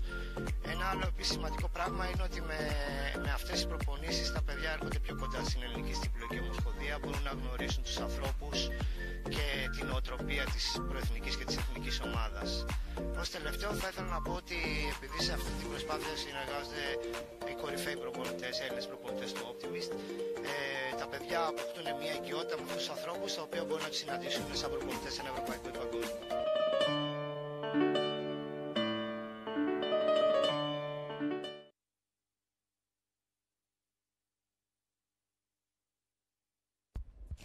Κυρίες και κύριοι, είμαστε έτοιμοι να επιστρέψουμε και πάλι στο σεμινάριο.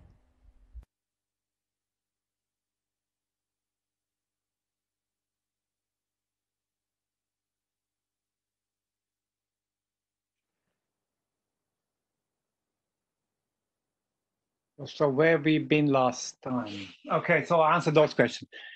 I will put some more slides just to inspire if you need to. And then, right, so we have a situation here when we have to round the mark on starboard. And then we have in a situation 1, where we have an overlap, right? And that's a classic thing because people try to break overlap before they enter the zone in order to own the mark. And in this particular case, it seems that blue succeeded. And then after the overlap was broken, she hit the zone and then she owns the mark and yellow has to keep clear later not. So this is sort of 18-2B in its purest, clear before the zone. Okay, so this one is an example.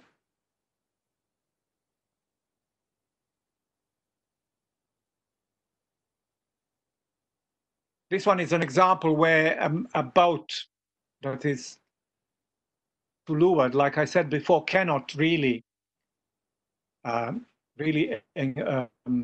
lay the mark properly. So she needs to be given room from the blue by luffing. So blue by luffing needs to create that room for yellow, provided yellow doesn't change tack. If she changes tack, she will be then 18 will be out and will be just normal rules. She will be tacking yacht and no protection anymore. As long as she maintains her starboard tack, yellow is here fine.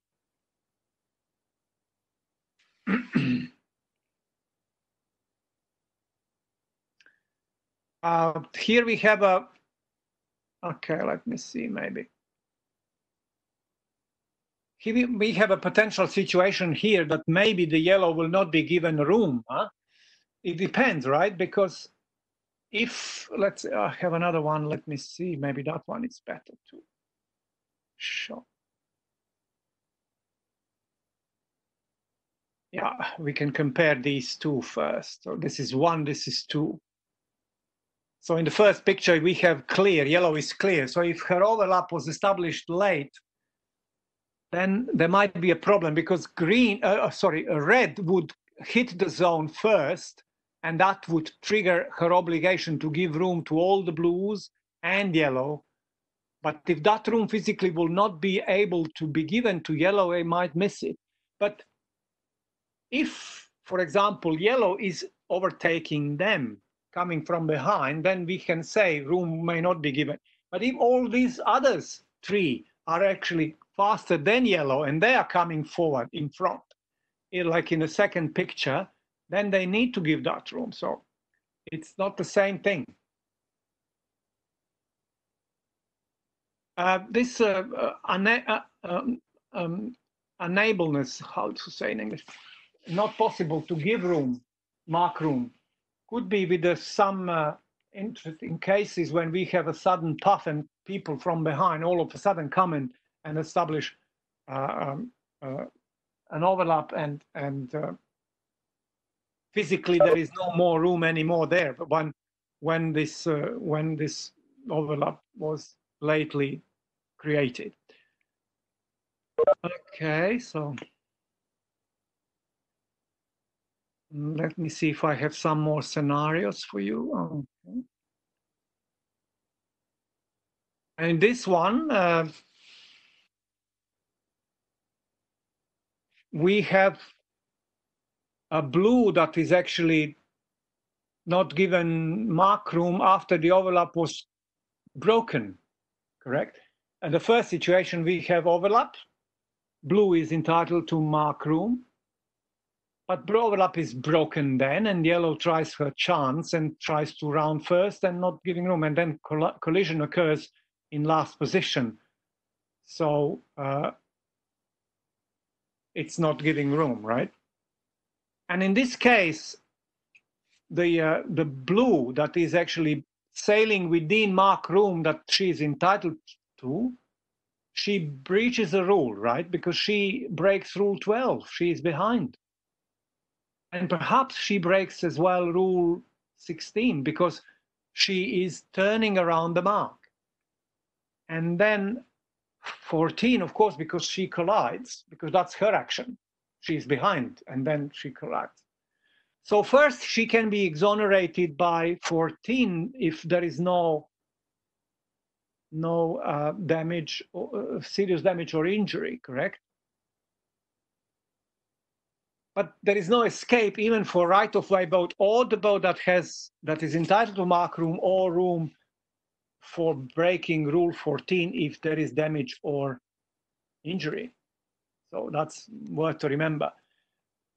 And using this corridor to mark room that is given within the rule 18 and definition, if that boat sails within that mark room, she would be exonerated by rule 21. Sorry, rule 21, yeah, because she would be exonerated for 12 because she bumped into the other guy that was obliged to give him mark room. She was altering course like 16, also would be exempt from breach of that rule. But the only potential problem would be 14 if there is damage or injury.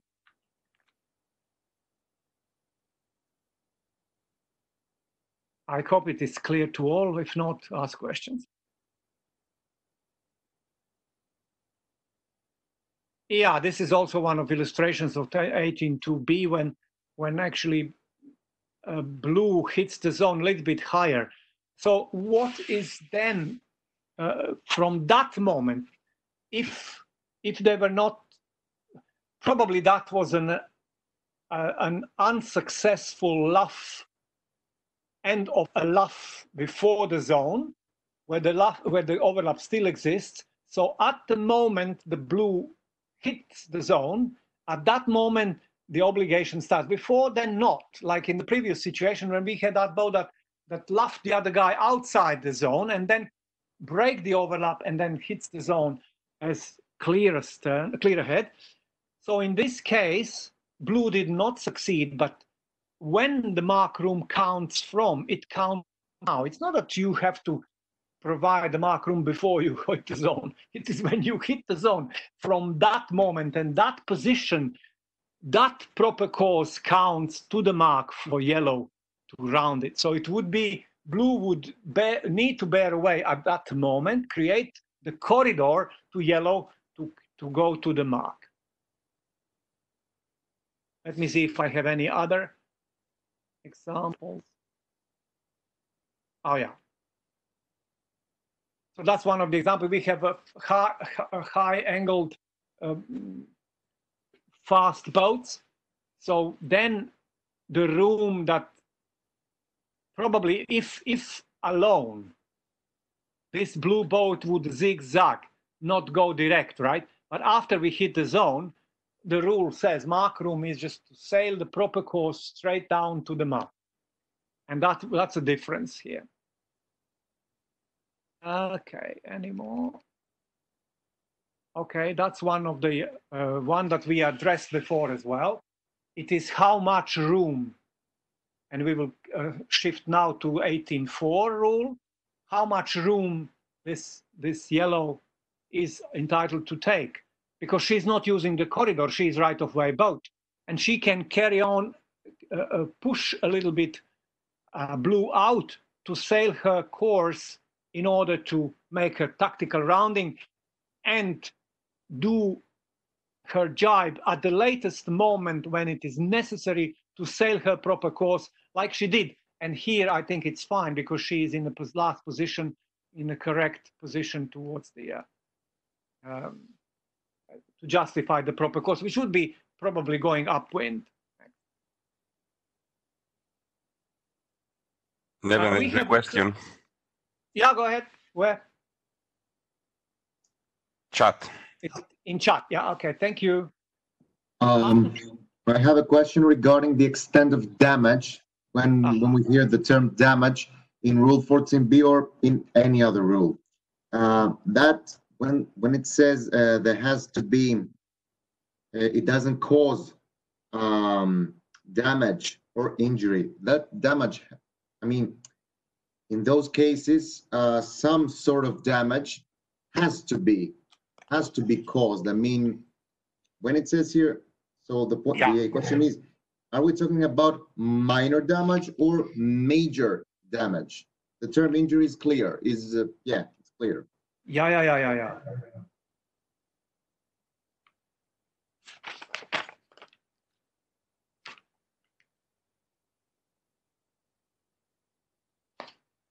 Well, the guidance on damage is given in the cases a bit, so we can discuss that when we will be doing the protest procedures tomorrow. There is a part of damage that we would then go at length and see how the jury apportions what damage is, and we will use the case damage to combine this with the hearing procedure itself. So the guidance is within the case, and I would not go lengthy into it, but damage is probably minor damage that would not depend. I mean, there are several approaches to damage. For example, in match racing, we also have a sort of a table, a scale, what would be serious, what would be minor damage, and definition next to it. So it is a big discussion about what damage is, and I would dedicate it a little bit more time than if you agree for tomorrow's discussion around protest hearings, if that's okay. Okay, no problem. Thank you very much. Next one is 18.4 and the gate. So I think I put this question also in your warm-up question. So the question is, which rule yellow broke, right? And the answer is none. And that's an interesting question here, because yellow can always change her mind. She is not obliged, because the rule itself says that 18.4 does not apply at the gate. So that would mean that yellow can, in position 1, jibe and go around the mark if she wishes so, or not. She can carry on and go to the next zone and be there outside boat. She needs then to give the corridor to blue. But then yellow can again change her mind and come back again to that mark. So it is all options open. All right? So the rule that is broken here by yellow is none, and neither from blue. Blue is sailing, keeping clear, and giving mark room. So that is fine. Let me see if I have any other to you.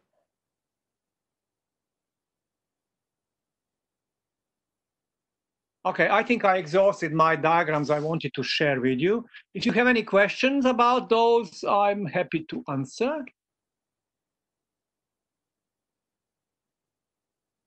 If you have, also, if tomorrow you forget something and you can readdress problems of this again, if overnight you come with new questions for me, and we can deal with it together. I would carry on now with something that obviously you see that I'm jumping from rules. I'm not going just by the book, because I consider you people are knowledgeable of rules, that I want to address some points that I believe create some difficulties in real life. And I leave you to ask questions of others, other rules. I would jump now not to obstruction, but I would jump into the rule 20, because it is interesting. It's a safety rule. It is about room to tuck, right?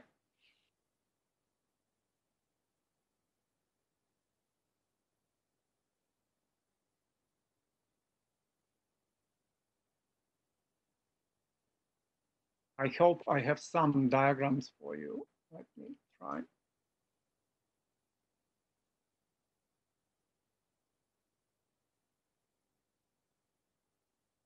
If not, I will just go to my board. So let's see, to rule 20. To rule 20 talks about when substantial course change is necessary, a boat can ask for room to tack, right? I can say that there is no rule in the book except this one and a rule that requires 61 that requires protest. There is no other hail in the room that is required. Some people, some hail that is, hail that is required, that you need to say starboard or give me room or something like that. All these communication can help, but there is no necessity, there is no obligation in the rule to do that, except for those two. You need to hail protest, and you need to hail words of some kind of words that would be understandable for the windward boat that you require room to tack. Okay, so if we are approaching the obstruction,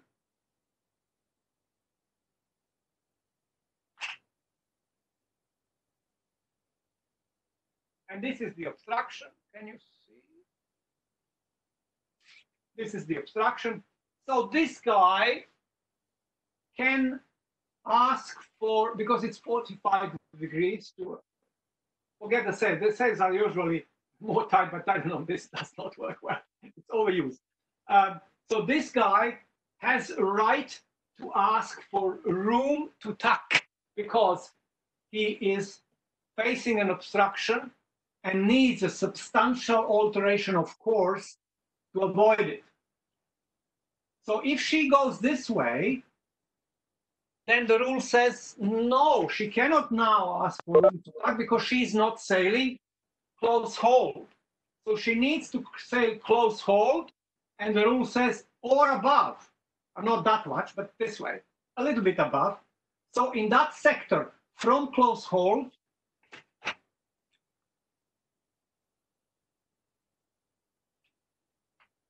in that sector, she can call for room to tack.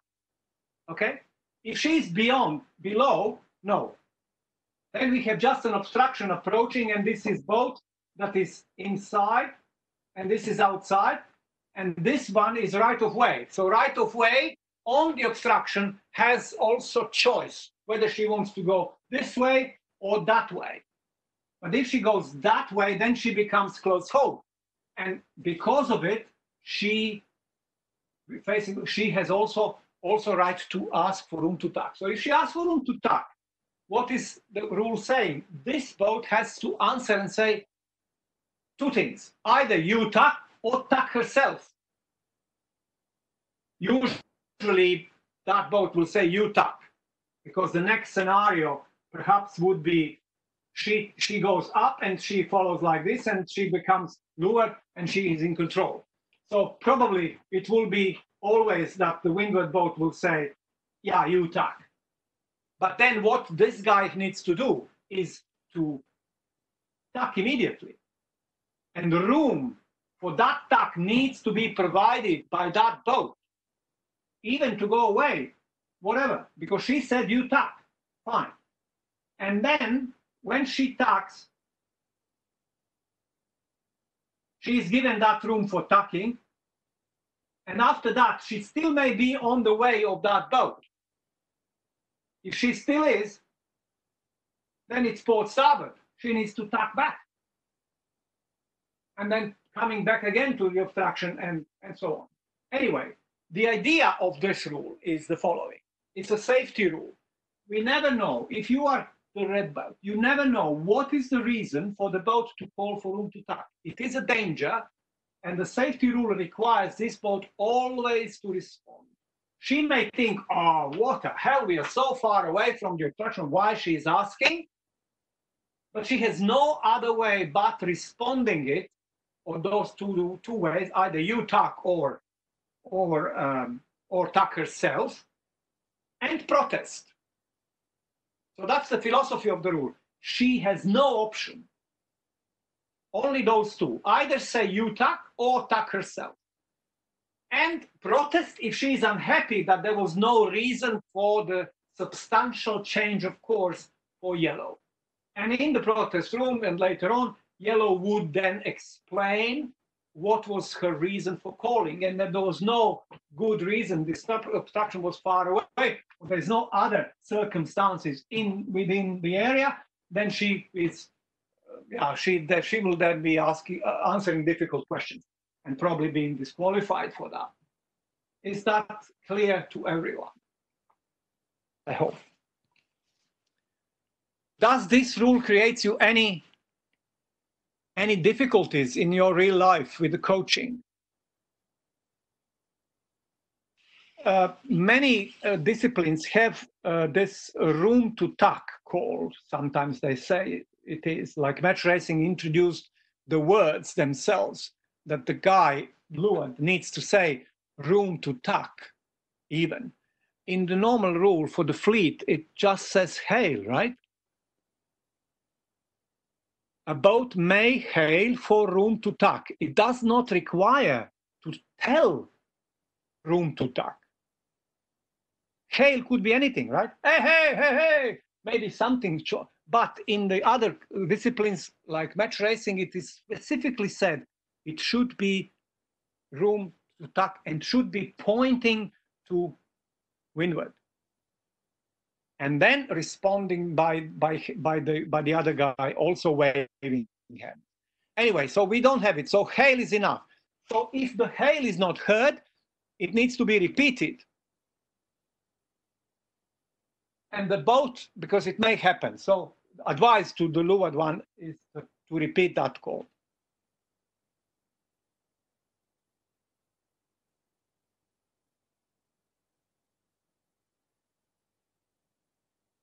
So 20.2 is saying explicitly how the procedure goes. I think I covered everything.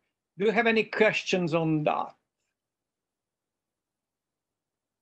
If we have more boats, then 20.3 addresses how it goes from one to another. So it needs much more time. So if there are many more boats, it would need a lot more time to understanding what is going on. Perhaps the green would understand that we are facing the wall. So it would be, of course, expecting that something will go here in this way. So hail goes here to this one to this one, and this one to this one. So it just goes from one to another. But it takes time. So if it is too late, better not to be.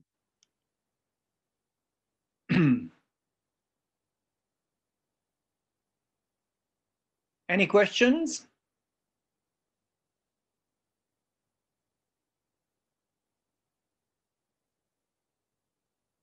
We can have some, there is one more that I want to see.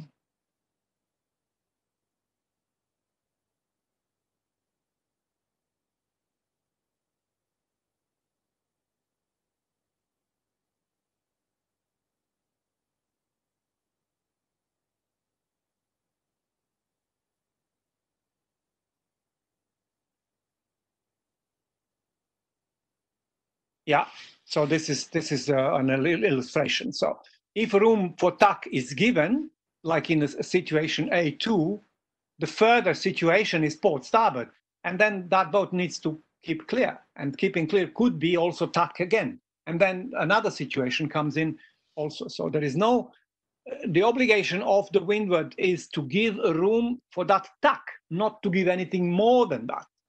So she does not need to disappear just because she is now port, given room to tuck, and now the B2 also has to go somewhere else. No, if the room for tuck is given, that room has to be used, and if new obligation starts, which is port starboard, that newly port boat has to avoid and go head to wind or tuck or whatever room was there available for her to keep clear. Neven, there's a question on the chat.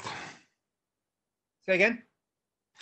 Is a question in the chat. Thank you, thank you.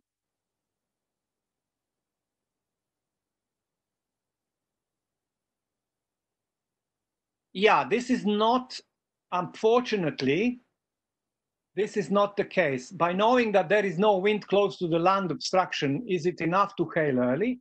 This is impossible. because that is not covered within the rule. There is no safety issue there. The lack of wind is just a natural cause of whatever, and that's not within the rule. I can't read the rule that way, that the reason for calling would be no wind.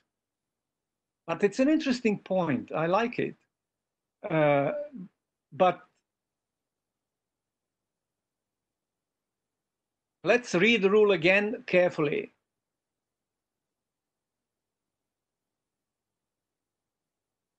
A boat may hail for room to tack and avoid a boat on the same tack. However,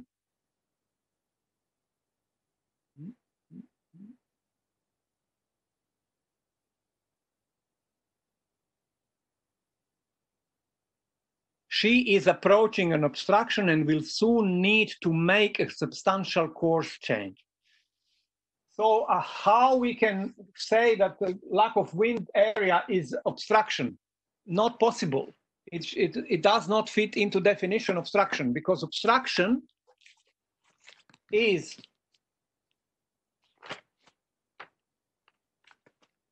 an object that a boat could not pass without changing course substantially if she were sailing directly towards it and one of her hull lengths from it. So I can't find. Does anybody have sympathy for that?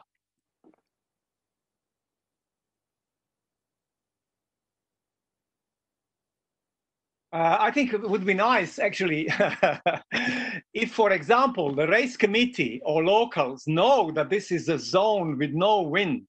It would be nice that they put some marks in the water in that zone. So that would then be an obstruction, that line of marks. It could be defined even in the sailing instructions that that zone is forbidden to get into. And that would be then a cause for room to tack call. So if we have a line, sometimes in the sailing instruction, we have some zones that would be defined as obstruction. So it will be saying, whoever crosses those lines is in a breach. So for those imaginary lines that are put through those marks that are positioned, yes, there is a good reason for room to tack call. Of course, there is a good reason for room to tack call, even if you have a starboard boat, but I think it's a classic. I didn't want to talk about it unless you want to. So this boat has a port starboard tacker coming, so she can choose to go either here, or because she's close haul, she can choose to tack, and she can ask that boat for room to tack. And that's very normal. So she has to go because that boat is an obstruction. A substantial course is needed, change of course is needed to do that. So these are the examples. So you may advise your organizer to make a line. There is no wind usually there, so don't go there at all. Okay, thank you. Okay, I think I will do now. Let me see. How are we doing on time, Costa? We have time. We have time. Ah, okay. 18:50.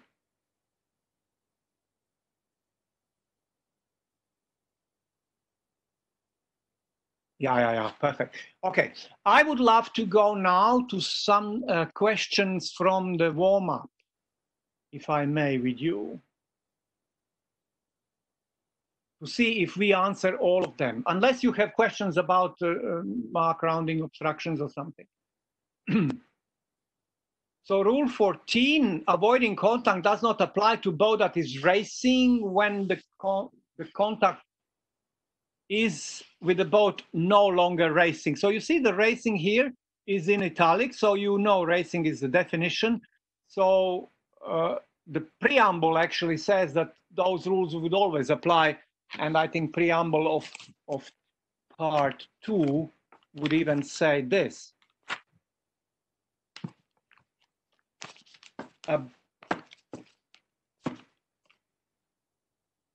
A boat not racing shall not be penalized for breaking one of these rules except rule 14 when the incident resulted in injury or serious damage. So the rules of part 2 apply between boats that are sailing in or near the racing area. So always. So this is what? False, right? I will put the answer.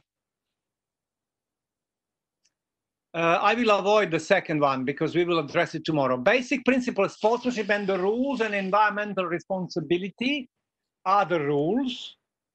We said no, right?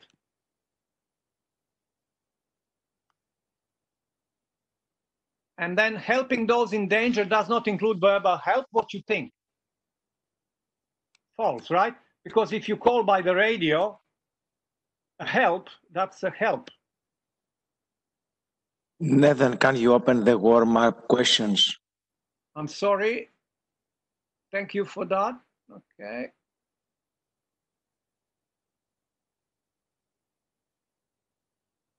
You can see now? Okay. Yes. The next, oh, perfect. Thank you very much, Costa. A protest going on. We will omit these 5 and 6 will be tomorrow. Which rule be broke? I would say 11, right?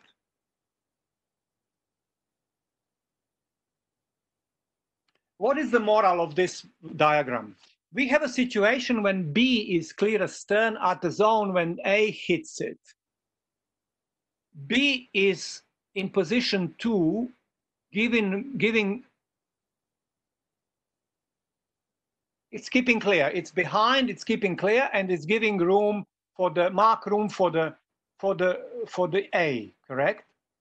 In position 3 as well, when she is laughing up, she is given her mark room until they got to position 3. That means corridor to get to that mark. At the mark at position 4, obligation of the B is to give mark room for the boat to go to the next mark, right? The next mark is on that line. So instead of doing that,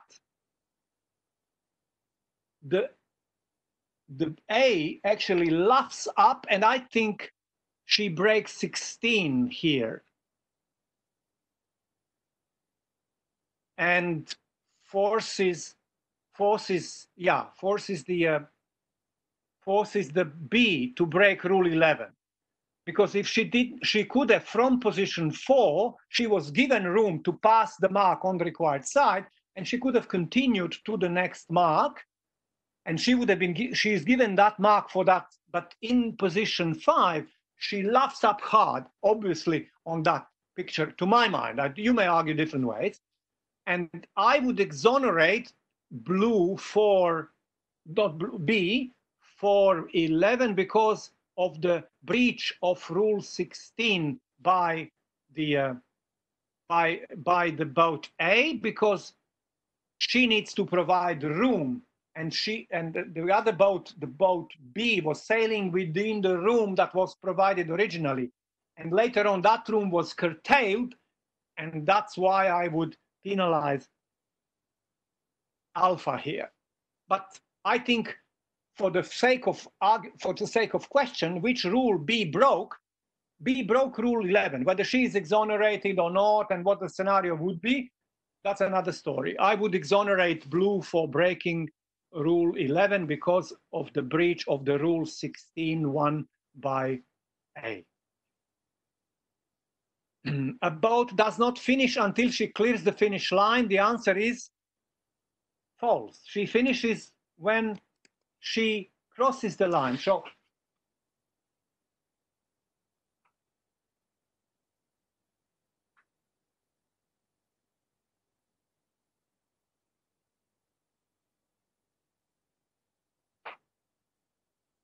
let's say this is the finish line. Well, let's make it more complicated and make it this way, finish line. And then the boat finishes. When the boat finishes, when it touches, when it crosses this line, tuck, finished. She doesn't need to go this way. She can go this way. Doesn't matter. We all agree to that. But what is the question? That she needs to clear the finish line to be finished. So I think it's false. So she would clear the finish line probably when she deserts this sector here, right? It is less complicated if we have this. So it is then like this, something. That would be clear the finish line completely.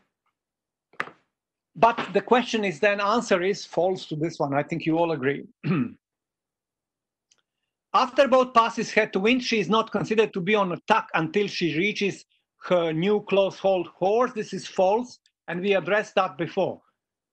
You change your tack immediately when you're beyond, but you're still subject to rule 13. So this is answer is false.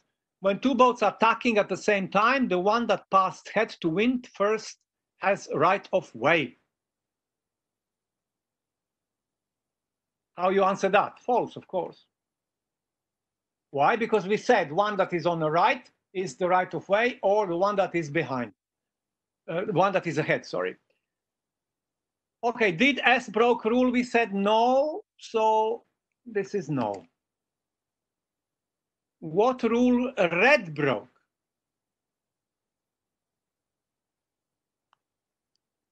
Ten, right? She's inside boat. She is entitled to mark room. She is sailing within that mark room, in that corridor, to come to the mark, and then is denied that mark room by green, and she breaches 10 because she is port, and the other guy is starboard. But she is exempt of that breach because of rule 20. 20 would solve her because she is sailing within that room, and then two boats on opposite tacks can be overlapped. True. A boat can hail for room to tack at an obstruction only if she is on the close hold course. This is false. She could be above, not below, above. Close hold or above. A boat cannot take 2 turns penalty to exonerate herself if a competitor protests her for kinetics rule. Okay, I will jump the gun because we didn't speak about it, but false, right?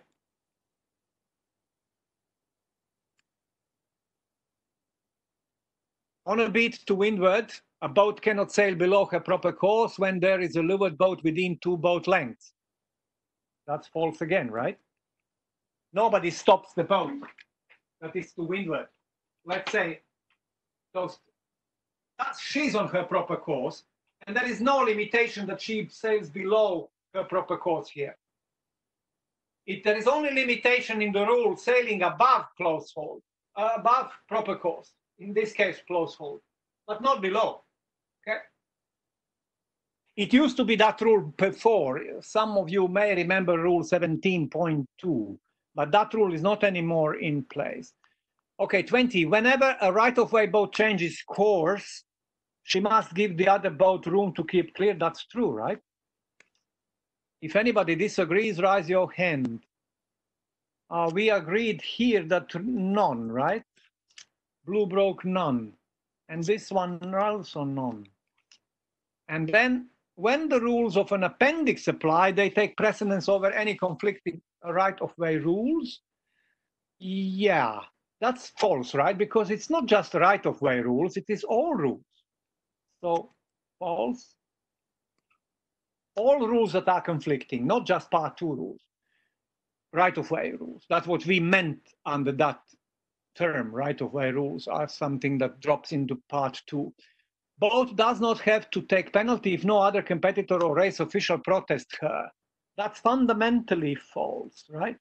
Because we say that we are a sort of in major parts self-policing sport, and we take our penalties even without being told to do so. Because we know, if we know we break the rule, if we do not take our penalties, we risk upgrading our penalties later by the jury, because that would be then unfair behavior. The anchor line of a mark is not considered the part of the mark. True. A boat begins to have a proper course after she starts the race. That's false. And that's it. I answered all the questions. Did I do well? Anybody disagrees? Thank you very much. Now we can have a break, Neven. Okay, thank you very much, Kostas, for keeping us tidy.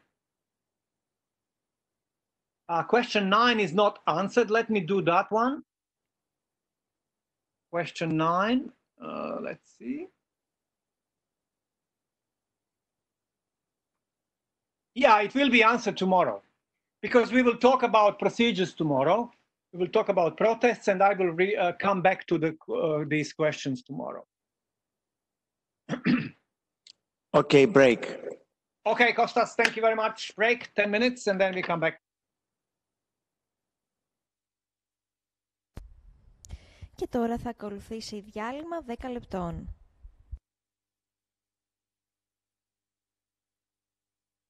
Let's hope so, because it's a black flag start. You can see compared to the lasers, they're a lot further back. Ακολουθούν πλάνα από το Medal Race του 470 ανδρών από το Παγκόσμιο Πρωτάθλημα στο Άρχους. Correct side of the line, and in fact, wouldn't you say, Saskia, that some people were over-conservative? Maybe they didn't take the transits that we were talking about. Yeah, I think actually the big fact, looking at this picture, it looks like it was a big starboard bias actually to that line. And maybe even a right-hand shift on the right-hand side. It looks like the right is profiting quite quickly, quite early on in this race. What was your take on that, Corky? Well, looking at the statistics, there was a slight starboard hand bias as that gun went. It was only just favoured slightly towards the pin in about 1 minute to go, and that slowly the wind tracked round and gave more of an advantage. We're now seeing a big right-hand shift coming in, which is why those boats have accelerated off that line, and it is favouring that right-hand side. We also have a little bit of current just starting to flood in, not huge amounts, but it will be noticeable enough on that racecourse in this light stuff that will be enabling them up the racecourse quicker. So we might see the boats favouring that right-hand side a little bit more to get into the deeper channel. Okay, so the deeper channel is closer to the shore on the far side of the course from where we are now at the moment. Well, as we're looking, the initial bit where the movement will start to happen is that tide coming off. So we're going to go back to the start there. We can see it was a fairly even start when it came off that line, but when that breeze starts to click round and move to that right-hand side, it just enables those boats up to the top right. So your positions and thoughts on this, Sass? Yeah, I mean, there's no reason from what we've seen so far today to think that it won't go back left. You know, it's been a really shifty day, so they'll just sort of let that ride out, and already, you know, the wind had gone back left sort of a minute after the start. But as we saw with the laser and the laser radial races, going left was good, but Corky, you just said that the current is starting to flood, so you must be really careful about your ley lines coming into the top mark. Is that correct? That's it. So they're going to get drawn up towards that mark, so it's going to help them go upwind quicker.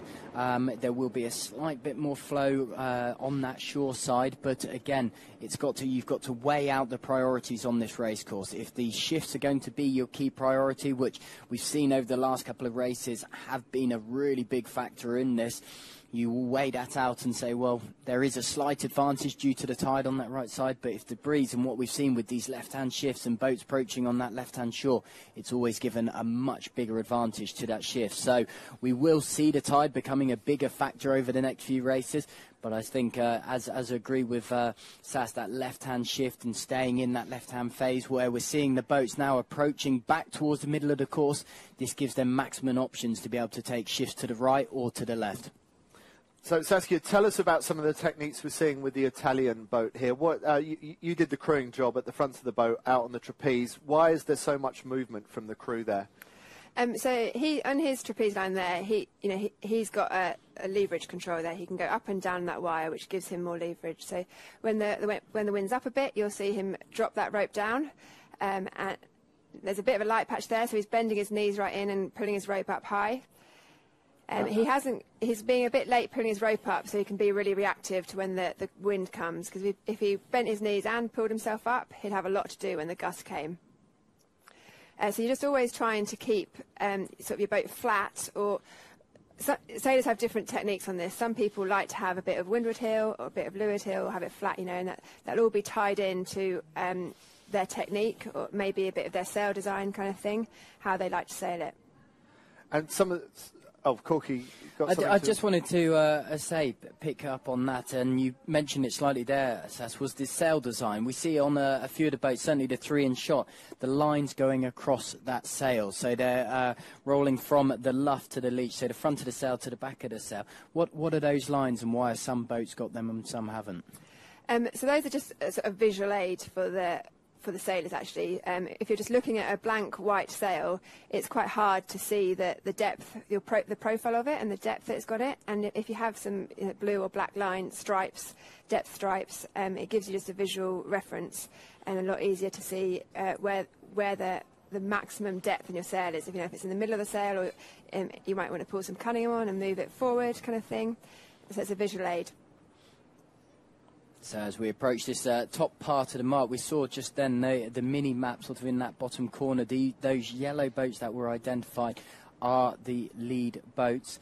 And we can see now this shift and why the boats were trying to get back towards the middle of the course to give them the options, with this wind starting to clock back and that favoured side over now, switching towards that right. So many of those boats all closing in on this final third from that middle of the course to be able to take any advantage possible. Very solid race being sailed by the Italians in the middle of the course. They have been leading for some of this period, but it's Barger and Mir who we're on board with here, the Austrians, who hold the lead from the left-hand side of the courses. No, actually, we can see a boat moving ahead of them, so it's changing again, and the Italians, in fact, are going to tack on their breeze, forcing the Austrians to tack away. So the Italians tacking quite aggressively on top of the Austrian air, forcing them to do a double tack, the crew straight onto the trapeze. And Saskia, I bet this makes you miss this. Looks beautiful, doesn't it? It's great to watch the choreography, and this is what gave you a gold medal, being able to do this stuff so well. Yeah, those are the days. Only last year. Don't be so tough on yourself. So look, they've all sort of been taking nibbles at that left-hand side and gains. The Italians were sort of the most left-hand boat off the start line, made a nice gain in the fleet. The Austrians then went a bit wider to the left, made a nice gain in the fleet. Italians came back, tacked on them. So it seems that top left has been powerful again. Well, the Americans currently have fallen out of medal contention, having been in silver position going into this race. You can see the Americans on the left of picture wearing the blue jerseys of second place, but at the moment there's no medal on the cards for McNay and Hughes if things were to stay the way they are. And part of the reason for that is that it's the Italians Giacomo Ferrari and Giulio Calabro who hold the lead. And what a name to have. I mean, wouldn't you love to have a surname like that if you're going to be a competitive sportsman? So the Italians, they need, they're 5 points back on Stu and Dave. Obviously, pending on what penalty they might get on shore in this protest. So they need to hold on to this first place, and it's perfectly stacked for them at the moment. There's enough boats in between them and the Americans, Stu and Dave, to climb up into bronze. But a lot of race still left. So we saw that penalties were a real issue for the laser and the laser radial. What kind of concerns might a 470 sailor have? We see very vigorous movement here. Surely that's putting them in line for a penalty. So in the 470, and it's in the fin as well, we have a pumping flag that goes up. In the 470, it goes up at 8 knots. So the race committee are obviously confident that this race is at 8 knots and will last at 8 knots. And it then becomes a free-for-all. So they're actually getting quite puffed out there. When you see the crew on the Austrian boat, he's actually taking a good puff of air each time. So that's quite an aerobic workout right there. Yeah, I'm surprised. Maybe this flag went up at that windward mark, because I'm surprised we didn't see any of it on the upwind. Yeah, I'd say sort of to pick up on that, it came up on Mark 1, so they felt off that start line in that first leg. There clearly wasn't that stabled 8 knots, but now we've, got sort of coming up to 10 knots on the course. So that flag raised at mark number 1, and that's where you're seeing this pumping here. But this slow-mo going into the tacking as they're approaching that top mark, it's can see the differences in angles of where boats are lined up above that line and just taking that extra bit of speed into it. But this pumping now sort of can you overdo the pumping? Can it be detrimental to the point where if you mistime it, that it will affect actually the boat speed and you'd be better off being smoother and more gentle in the boat, or is it just all out go for it? It really depends on the sea state actually and the wind state. It's absolutely imperative that you're in time with each other, otherwise all you do is dig yourself a hole in the ocean. It's very flat water today, so it'll probably just be a rhythmical pump. You can see them rolling the boat and they're heading out on this final reach. They're not going to get overtaken by anyone, and they're just trying to see that. I guess it was a real battle for maybe the overlap on that final turning mark to the finish with the other guys, and it looks like the Japanese have got in front of that group. They look like they're happy about something, so we're going to have to see how the positions unfold. There's a tight reach to the finish. The Spanish on the right of picture, followed by the Greeks, who are just about to win the gold medal, followed by the Japanese. So we see the boats crossing the finish line. One thing we do...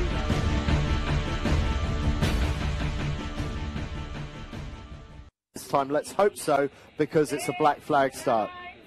You can see compared to the lasers, they're a lot further back.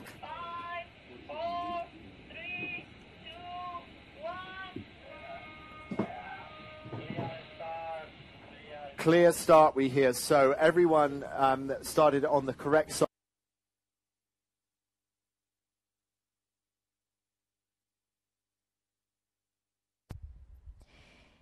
Κυρίες και κύριοι, είμαστε έτοιμοι να περάσουμε στο τελευταίο μέρος για σήμερα του σεμιναρίου μας. Το λόγο έχει ο κύριος Μπάραν.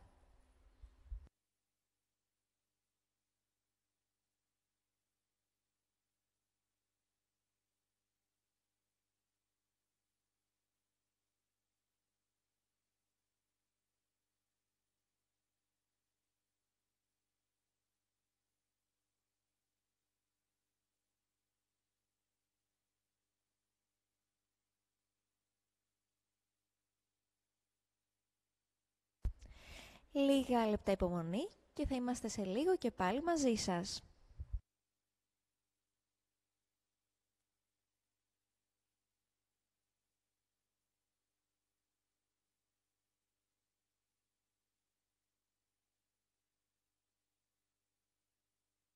Can we start, Kostas? Yes, of course. Go on, Neven. Thank you.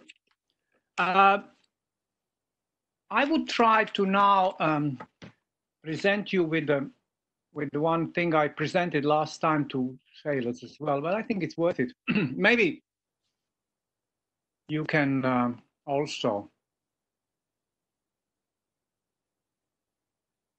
use it for your sailors when you're passing through the rules as a teaching tool. I give it to your decision what to do with it, but so can be used freely.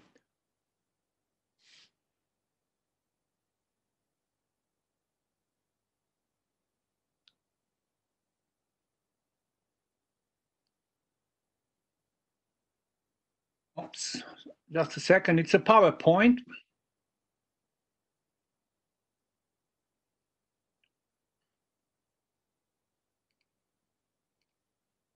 Press F5. Yeah. I think you can see it now, right? Yes, but it would be better if you press F5. I want to present this, okay? Yes. Now we can see there is a whiteboard with some circles and some squares, right? And it's keep clear on the left. Is that what we see, right? Yes. Ah, good. Okay, so the idea of this grid is to sort of summarize, to balance the rules. If you remember, we have section A title right of way, but if you are thinking of the way a bit different way, you can say that this right of way section A addresses also not just right of way, addresses the keep clear boat as well. So if we put all these obligations onto one side on the left on the keep clear, So that would be rule 10, like you see now, port starboard. And then the second rule will be rule 11, which is windward leeward. And then rule 12, which is ahead astern. And then the last one, it's 13, when the boat changes tack, is what has to keep clear. So this is saying that in each of these situations, the blue is the one to keep clear. And this is section A. Forgive me the heresy that I did not title it right of way. Why I did not do it? Because I think that on the other hand, on the other circle on the right, we would put the right of way boat with its obligations, with limitations actually.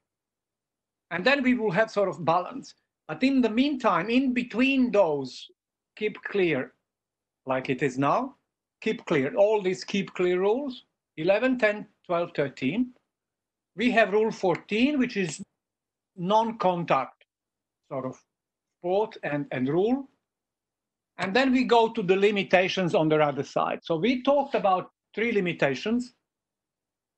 And this is 15, when the boat acquires right of way. So in the position, in yellow, in this position before becoming starboard was attacking yacht. So she was right of way first as leeward, then it was keep clear boat tacking, and then she all of a sudden becomes right of way again against the blue.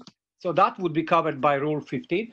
So that's one thing, one limitation. The second limitation is altering course, change course, which is 16, correct?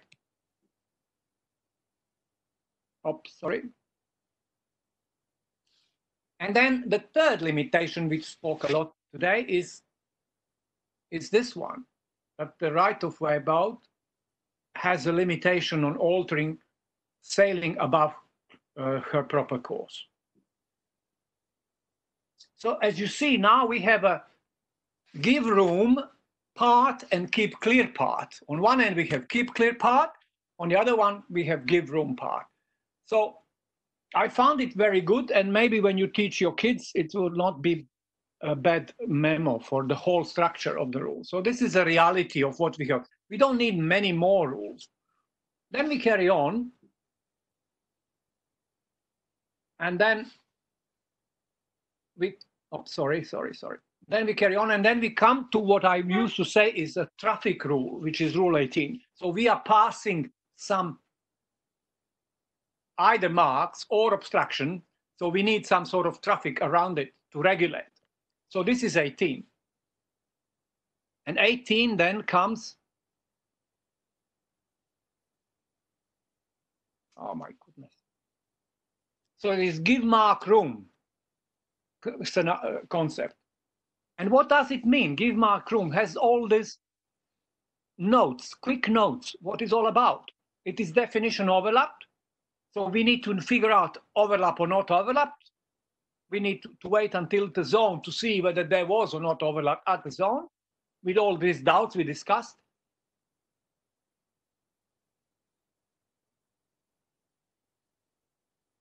And then F, as we discussed, do I have room enough or not? E, if I'm not sure. Outside clear stern gives mark room, that's a fundamental. 18.4, that must jibe to take a proper course. And how long this lasts, the mark room, it's, he says, suggests forever until these 3 things happen. And then we have a 21, which is taking mark room you deserve, means not having, say, you are sorry for breaking 10, 11, 12, 13, 15, or 16. Mind you, there is no 17 in this group. So there is no exoneration for 17. Next, oops, wrong way.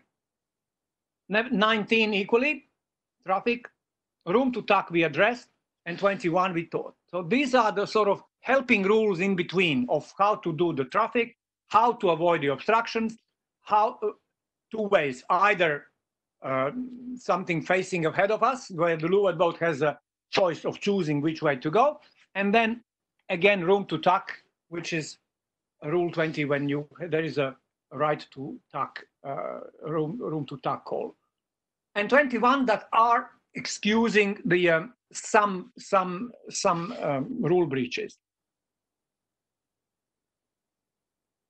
And the last bit is the one that special rules that are. Oh, sorry. Oh. Why this happens?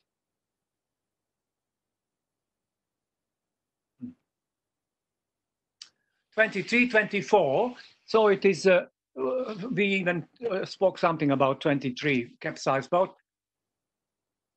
And those that are not sailing do not interfere with the boats that are sailing, and if you are on another leg and so on. So these are sort of special rules. So then you can come to the conclusion later that a rule reality is all those systematic sort of order of these rules. We come to what is actually the truth, because when we think about the rules, you can say this is true and the other thing is true, like this diagram here. Is it a square or is it a circle?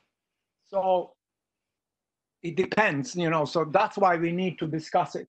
And as long as a sailor knows that he breaks a rule which are fundamental here, then he needs to take a penalty. But if there is a doubt and a problem, then we have a mechanisms that we will discuss tomorrow about how we go around it with the hearings and the protest. So I will send this to Kostas for you if you found it useful for yourself and teachings. Please use it. Any questions?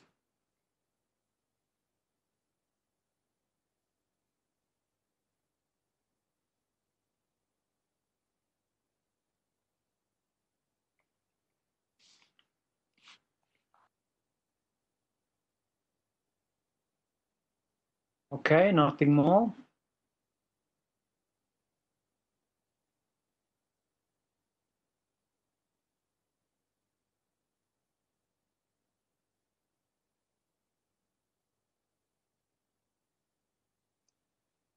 Okay, next we would finish now with the part 2 stuff.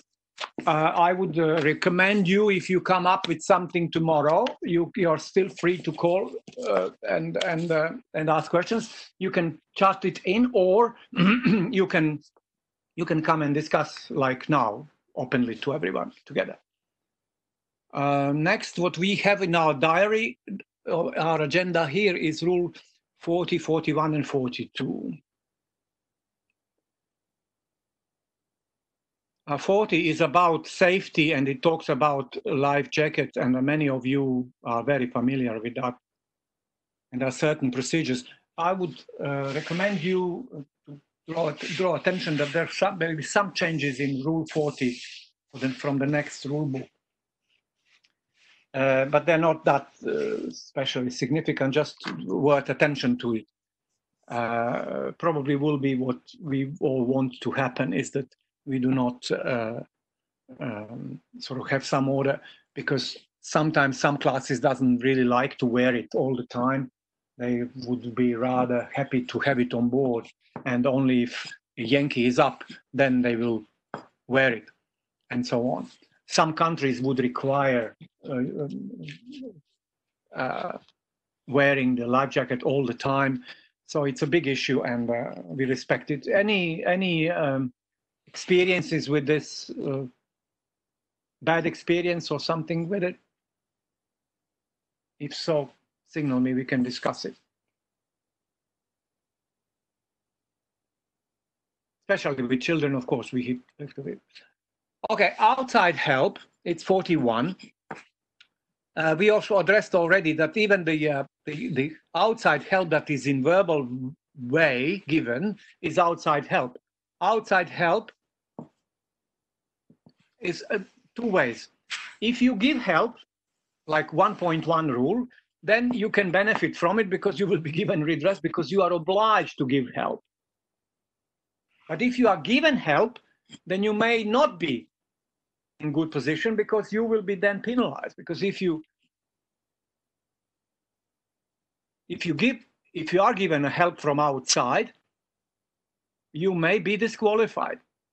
And these are the exemptions when you actually can still be in the game, provided that you fulfill this requirement. So help for a crew member who is ill, injured, or in danger.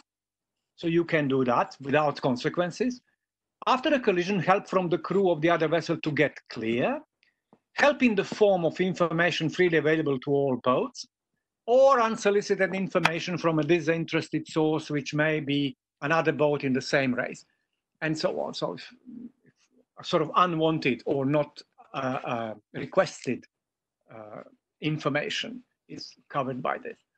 So the last part is that rule might be also changed the next time in the rule book. I draw your attention to later to check it. A boat that gains a significant advantage in the race from help received under 41A may be protested and penalized. Any penalty may be less than disqualification. So this might be subject to this very popular nowadays discretionary penalties, because sometimes it looks silly that people are disqualified really for some minor breaches, which is then dealt with the discretionary penalties. There is a whole list of it, and it's available on the websites. And I presume you've been in the contact or exposed to those discretionary penalty system. Whether you find it useful, I hope you do. But it has its rules and procedures that are worth studying. Question from Vasilis. Yeah. On the chat. In offshore race, if someone outside the race sends info to a public channel, no public channel. I think that would fall into D. If the information is available to all boats, or C perhaps as well, then it would not be considered. We would not blame competitors for being exposed to such information, because they are equally same. If that answers your question, does other think as well the same? Any other opinion? No, thank you, it's okay. Yeah. It's answered. All right, now we will go to something that is perhaps very well attended, and I would almost congratulate coaches. Rule 42 is getting better and better respected around the course around the world. And perhaps it is because the coaches are having a good eye on it and train people properly. Or maybe the judges don't have a clue anymore how the people are breaking Rule 42, and they have different methods that hide well. Joke aside, I think we had a significant problem with 42 rule at its start some 20 years ago, when you look videos from the regattas, then you see the behavior of the boats. Everybody is just rolling and sculling and moving. Nowadays it's completely different, so the technique has changed quite a lot, and I think the coaches are the first in a row to be thanked for that happening, because what you coaches are actually doing, I presume, is to train your sailors in a way that they are performing the best possible way within the rules as it is written. Of course, you're all aware that you might be sometimes sail on the edge, and that edge has then consequences. So if we go to the basic rule 42.1, then I would say nowadays we have more breaches under this rule than any other, because we have interpretations, we have exceptions, we have prohibited actions, all this lined up, and it looks like it is very well done over the years. Because I remember times when this was disaster, and many people got penalties and lots of unsatisfaction. How we get to this position now is just because we communicate, and I know that you will argue there is no way back after a judge if the appendix P is used in the rule book. There is no way back. There is no withdrawal of the penalty, but the discussion is always good, because both people learn, judges and and sailors. And I think that's why we are at the position where we are now.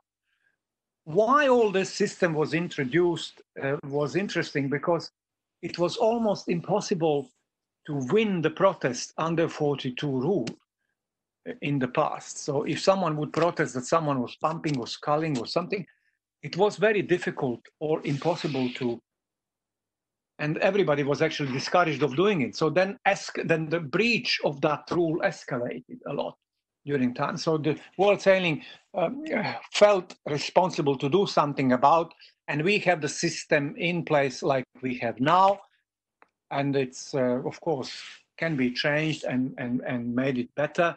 And your contribution is very welcome, because we judges learn a lot from you and from sailors. So back to 42.1 is to say that there are some things that might drop into this category because new techniques are developed, and then we cannot recognize it within prohibited actions or allowed actions or under interpretations. And the newer cases would actually go into 42.1, which is a basic rule that the boat should compete only by using the wind and water to increase, maintain, or decrease her speed, and adjust the trim of sails and hull and perform other acts of seamanship, but shall not otherwise move their bodies to propel the boat. We will go through this tomorrow as a first lesson, and we will pass through the interpretations and details more in detail. But I wanted actually today to pass only briefly, unless you have any questions at the moment, I would love to pass briefly through the quick test. Propulsion quits, they know. I don't know whether you are aware of it, but it is, of course, you must be, I think. I will share it now with you. And we just passed those through just to refresh our memory on share. Okay, so I'm now sharing a thing that I got from World Sailing. So I got the answers as well for you, so we do not wander into the answer and question things. But let's see what are the most interesting ones. Quick question about 42. Any single action of the body that clearly propels the boat is prohibited. And that falls into 42.1 I just said before. It's about basic 4. And it's true. A boat can scull and avoid contact with another boat. It is false because, and there is a comment here that some sailors argue that this answer is in conflict with acts of seamanship referred to in the basic 42.1. But then there is an explanation and how we judge it. It's good for you to know. In crowded starting areas or mark rounding it, if it was permitted to scull to avoid contact, many boats would scull, and it would be impossible to judge if they were trying to avoid contact or sculling for tactical advantage. So we keep it as is because it's not, since such an action is not covered by the exception, it is prohibited. It is permitted to repeatedly pump the sail to release the buttons unless this action clearly propels the boat. That's true. And of course, if it is used for propelling, it's clearly propelling the boat, then it may go under 42.1 even. So this rule was implemented to solve a problem after a jibe in light air and does not release at the first attempt, so you can just try again. A boat's crew must prevent her boat rolling when sailing downwind. Yeah, that's false. It is prohibited for the crew to induce rolling, but they are not required to stop background rolling. So if the boat is in the water and then the waves does to boat what it does, so boat goes and rolls through the water, that would not be the case when a sailor deserves any blame of wrongdoing. It is when he or she induces it, that would then be a prohibited. Okay, so must not prevent, that's not the the thing that they are obliged to do. They need not to induce it. Heeling the boat to windward to facilitate bearing away is prohibited. That is in contradiction with 42.3a and ROC, so it is false, because facilitating bearing away to heel to windward, it's illogical, because that the water line is differently exposed to the water surface and creates certain hydrodynamic that is completely allowed and legal. So that's false. It is permitted to repeatedly roll the boat in flat water, provided it changes course with each roll.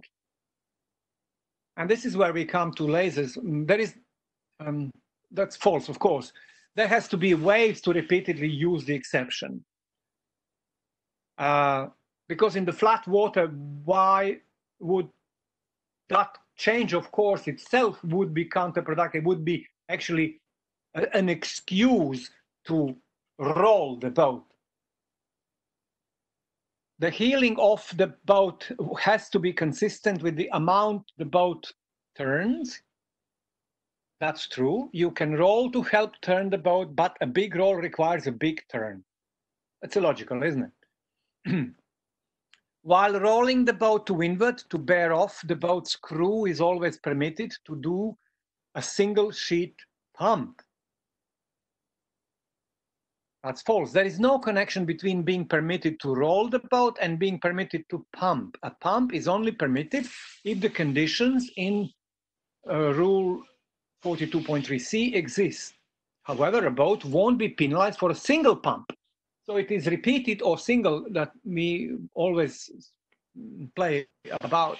Is it single pump? Unless it is clear, it clearly propels the boat. If that single pump, like at the start or after the rolling jibe, roll jibe, that single pump after the roll jibe complete may propel the boat more forward. The single one would be enough to deserve a penalty. Moving the body fore and aft in phase with the waves on the beach to windward is permitted. That's true, because movements that cause the mainsail to repeatedly flick is body pumping. So that's correct. Surfing means rapidly accelerating down the front of wave. True. This is not to be confused with surge, a small increase in speed after a pump. So that's a bit different. It is prohibited to make a pump in an attempt to plane or surf in marginal conditions. That's false, because 3 unsuccessful attempts in a row are prohibited. Well, I think this is logical, because you are allowed to attempt to test it, because surfing conditions may and may not exist, and there might be a marginal conditions where you would be allowed, but excessive trying and trying and trying would be actually repeating the pump itself, and that's prohibited. So in the interpretations, we have the word 3 would be too much. So below that will be fine. 3, unsuccessful attempt. To initiate surfing or planning, a boat's crew can pull any sail. That's true. You can pull any sail once, but only to initiate surfing or planning. Many people believe that if the surfing conditions exist, that you can just carry on pumping or body moving, which is completely wrong, because the key word there is initiate. Initiate. It is to initiate. After it is initiated, the surf starts. The boat surfs, and is not limited by anything to do that, except that after that surf is done, you can then grab all together everything, your body, all your cells, everything vigorously, strongly, and initiate. Again, initiate, not maintain. Maintain a surf would be then penalty. A maintain would be to continue pump or move body during that surf. A boat's crew is permitted to pump to initiate surfing when she is already planning. Okay, that's false. We just said that. Gentle movements of the helm across the central line of the boat that do not propel the boat or prevent it from moving astern are permitted. Yeah. The tiller repeatedly crossing the central line is not always a prohibited action. It depends on the force and the effect. Don't get confused here about the crossing the central line. It doesn't really matter whether your tiller is crossing central line or not. It matters whether this is sculling or not, whether it propels the boat forward. But within this scope here, it is allowed because it does not, it prevents boat from moving astern and do not propel the boat forward. So that would be fine because you would be, you are free to move your tiller, your helm to steer. And that would be then impossible if we do not allow it. Repeated forceful movements of the helm. Just to repeat, some people believe that sculling would be only in one side and then the other side. That's neither true because the sculling could be forceful movements that go across the central line irrelevantly, regardless. So that would be sculling. Potentially, it propels the boat forward. Doesn't matter whether it is on. One would say it is allowed to one side and then allowed to another side. That's wrong.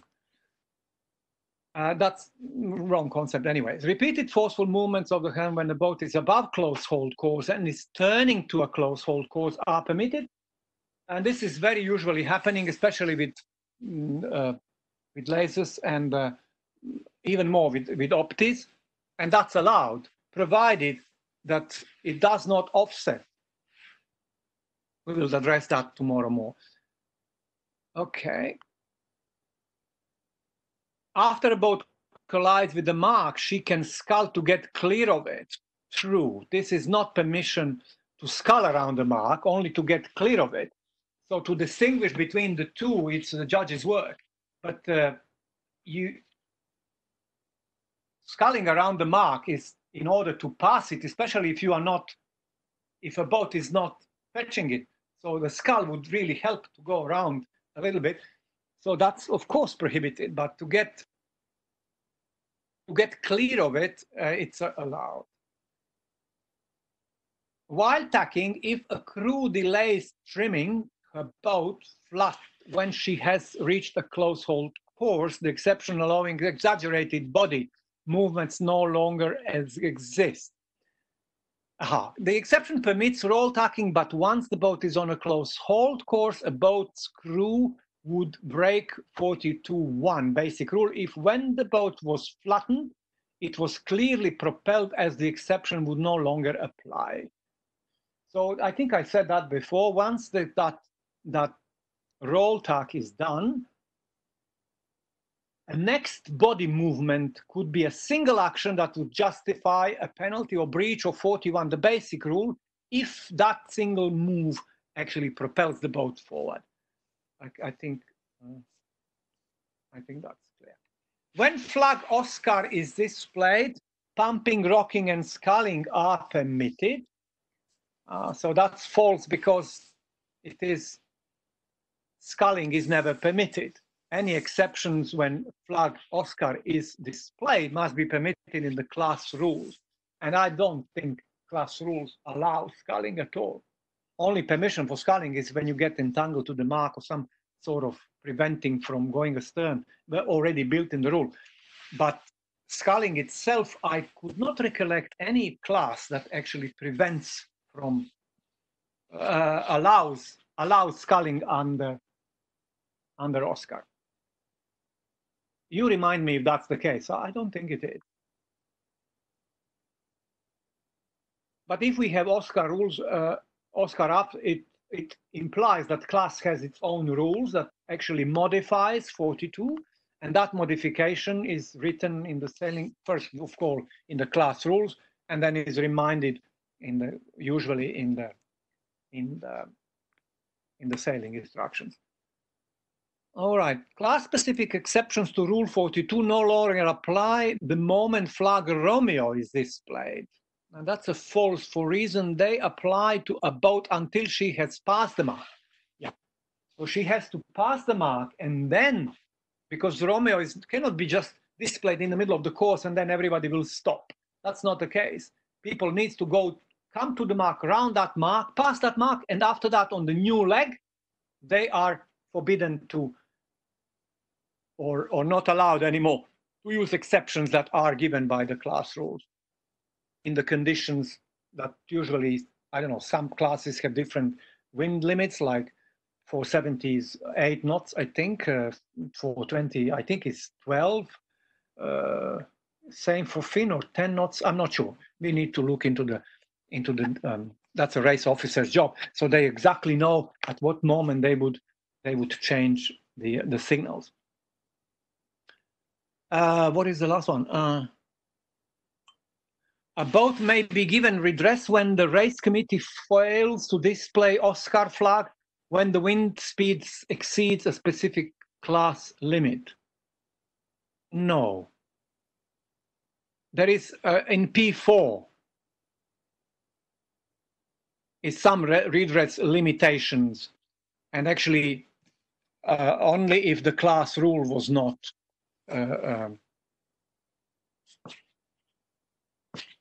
only if the class rule, only the penalty was at the time when the Oscar was up. So we will discuss Appendix P tomorrow more indeed.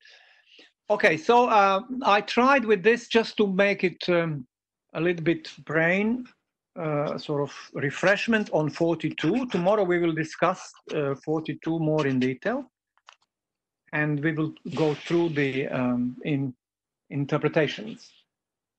And I would be very welcome from me if you come with some of your questions and from your own experience and your sailors, and we can discuss it so that we can clear up the. Maybe there will be nothing, but we'll see. Well, anyway, how are we doing on time? Still okay. So I now. If you need some time, we have. Yeah. I would love to ask questions now from our audience. Hello, I have a question. Actually, I don't know if you could provide us this Q&A document because it was like very practical things and very helpful. Maybe you could give us in a link form or in document form. I don't know if it would be applicable. Absolutely, but what you mean Q&A? Q&A of the World Sailing, right? No, sorry. I mean what you present us right now. These questions with the answers, the true or false. Yes, I will. Okay, I'll put a note. Okay. Also, I will send you the diagram, one before the PowerPoint. And if you wish, so I can also wrap up everything, and all these diagrams that I put on screen, I can also put together and give it to you in one single file, if that's okay. Certainly you will be perfect. Yeah, absolutely. My pleasure.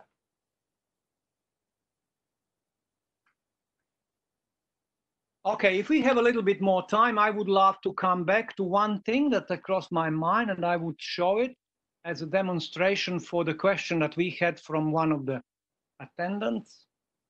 It is about room to tuck cold.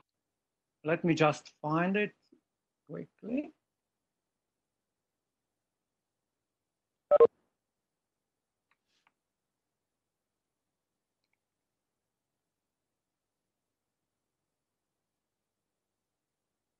Yeah.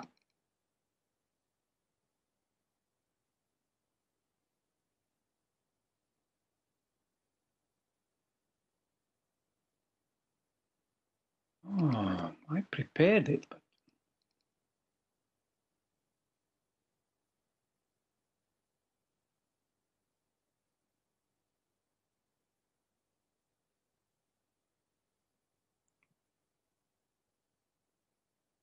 bear with me, please, just a minute.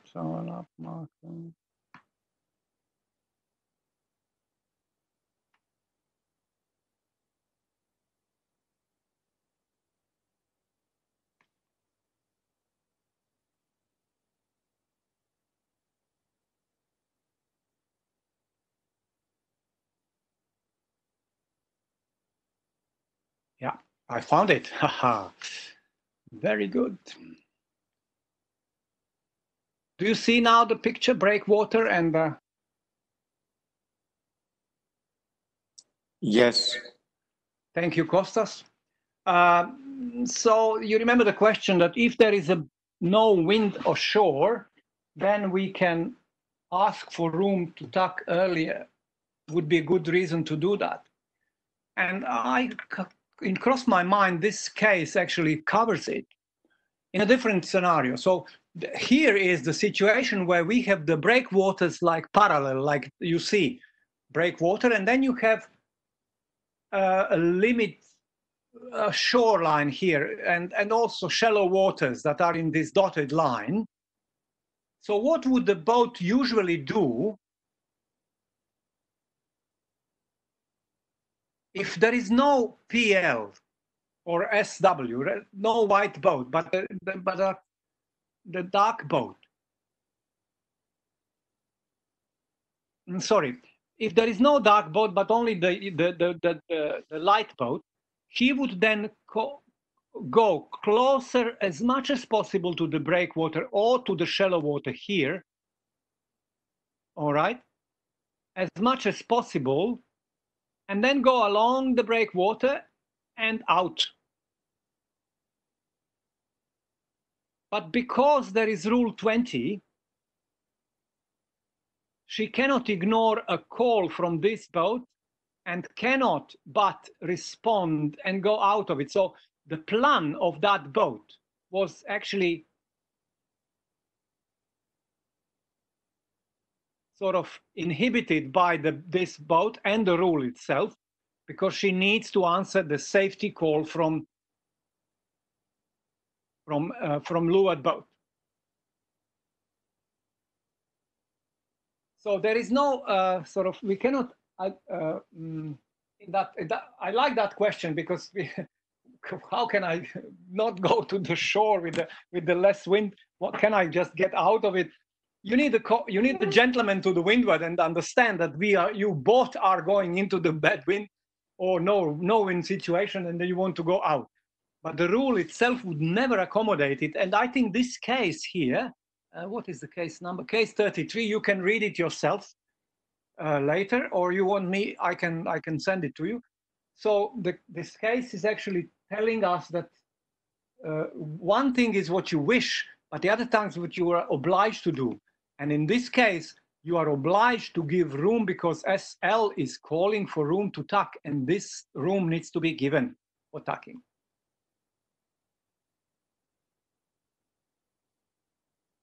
If I did it right, well, let's say if there is in another scenario that actually this dark boat was asking for room to tuck too early, because we have shallow water here.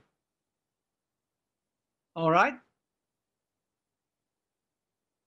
In normal plan, he would go from SLS2 and then to PW, and then just go across here to go close to that breakwater. And then she would tuck around the breakwater again inside, because there is another water. There's plenty of breakwaters along the coast. So she would just go like this all the time. And then this boat here would argue one thing: unless the safety requires her, this boat, to ask for room to tuck, she cannot do it. So one thing would be her wish to just go across this breakwater here close. And another thing would be, is there a danger in this position as SL2?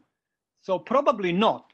So she would be then by this windward boat forced, and by the rule, forced to go much closer to that shallow water, and that would spoil the tactics. So she will be sort of pushed into the gap closer to the reason where she has possibility to ask for room to tuck, if I'm clear. So that would then tactically sort of ruin the game of the leeward boat. Similarly, tactically, if we are facing the no wind zone on the shore, if there is no real danger, real safety issue, we will go further down, and that would spoil the game, and the guy to windward would tuck before. So he would force the other guy to get into the lull, and he would tuck before, and nothing that the leeward one can do unless there is nearby. So to fulfill the wish of the PW, this obstruction or shallow water should be closer. Then she would come out of this gap and between breakwater at the tip here. Any questions?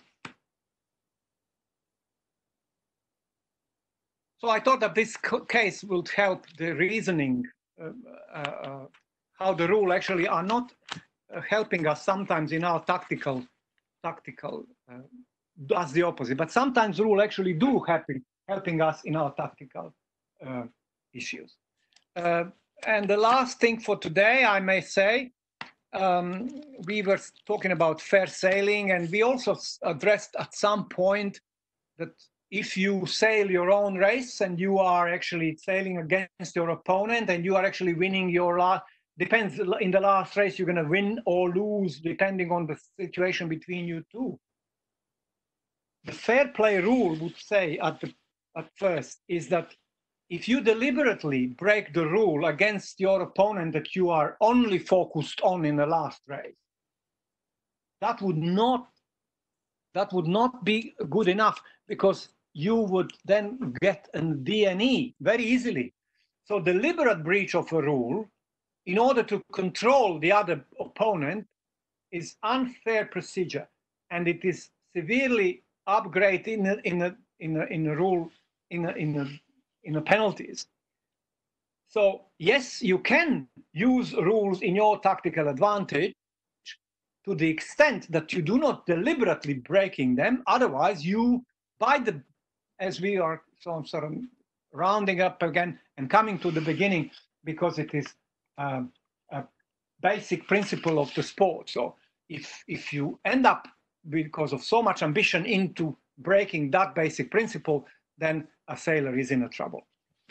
So I would conclude with this one tonight. And Kostas, unless you have more questions, maybe you'll be tired already. Prepare for yourself for tomorrow. If I was talking to you nonsenses, correct me tomorrow, and I'm open to your questions. I hope we will communicate more.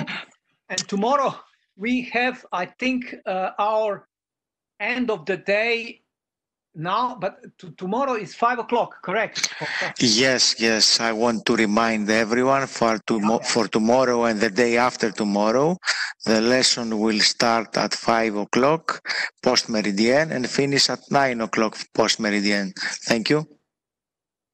9 o'clock. Okay, perfect. Thank you very much. I wish you a nice rest, and see you then tomorrow.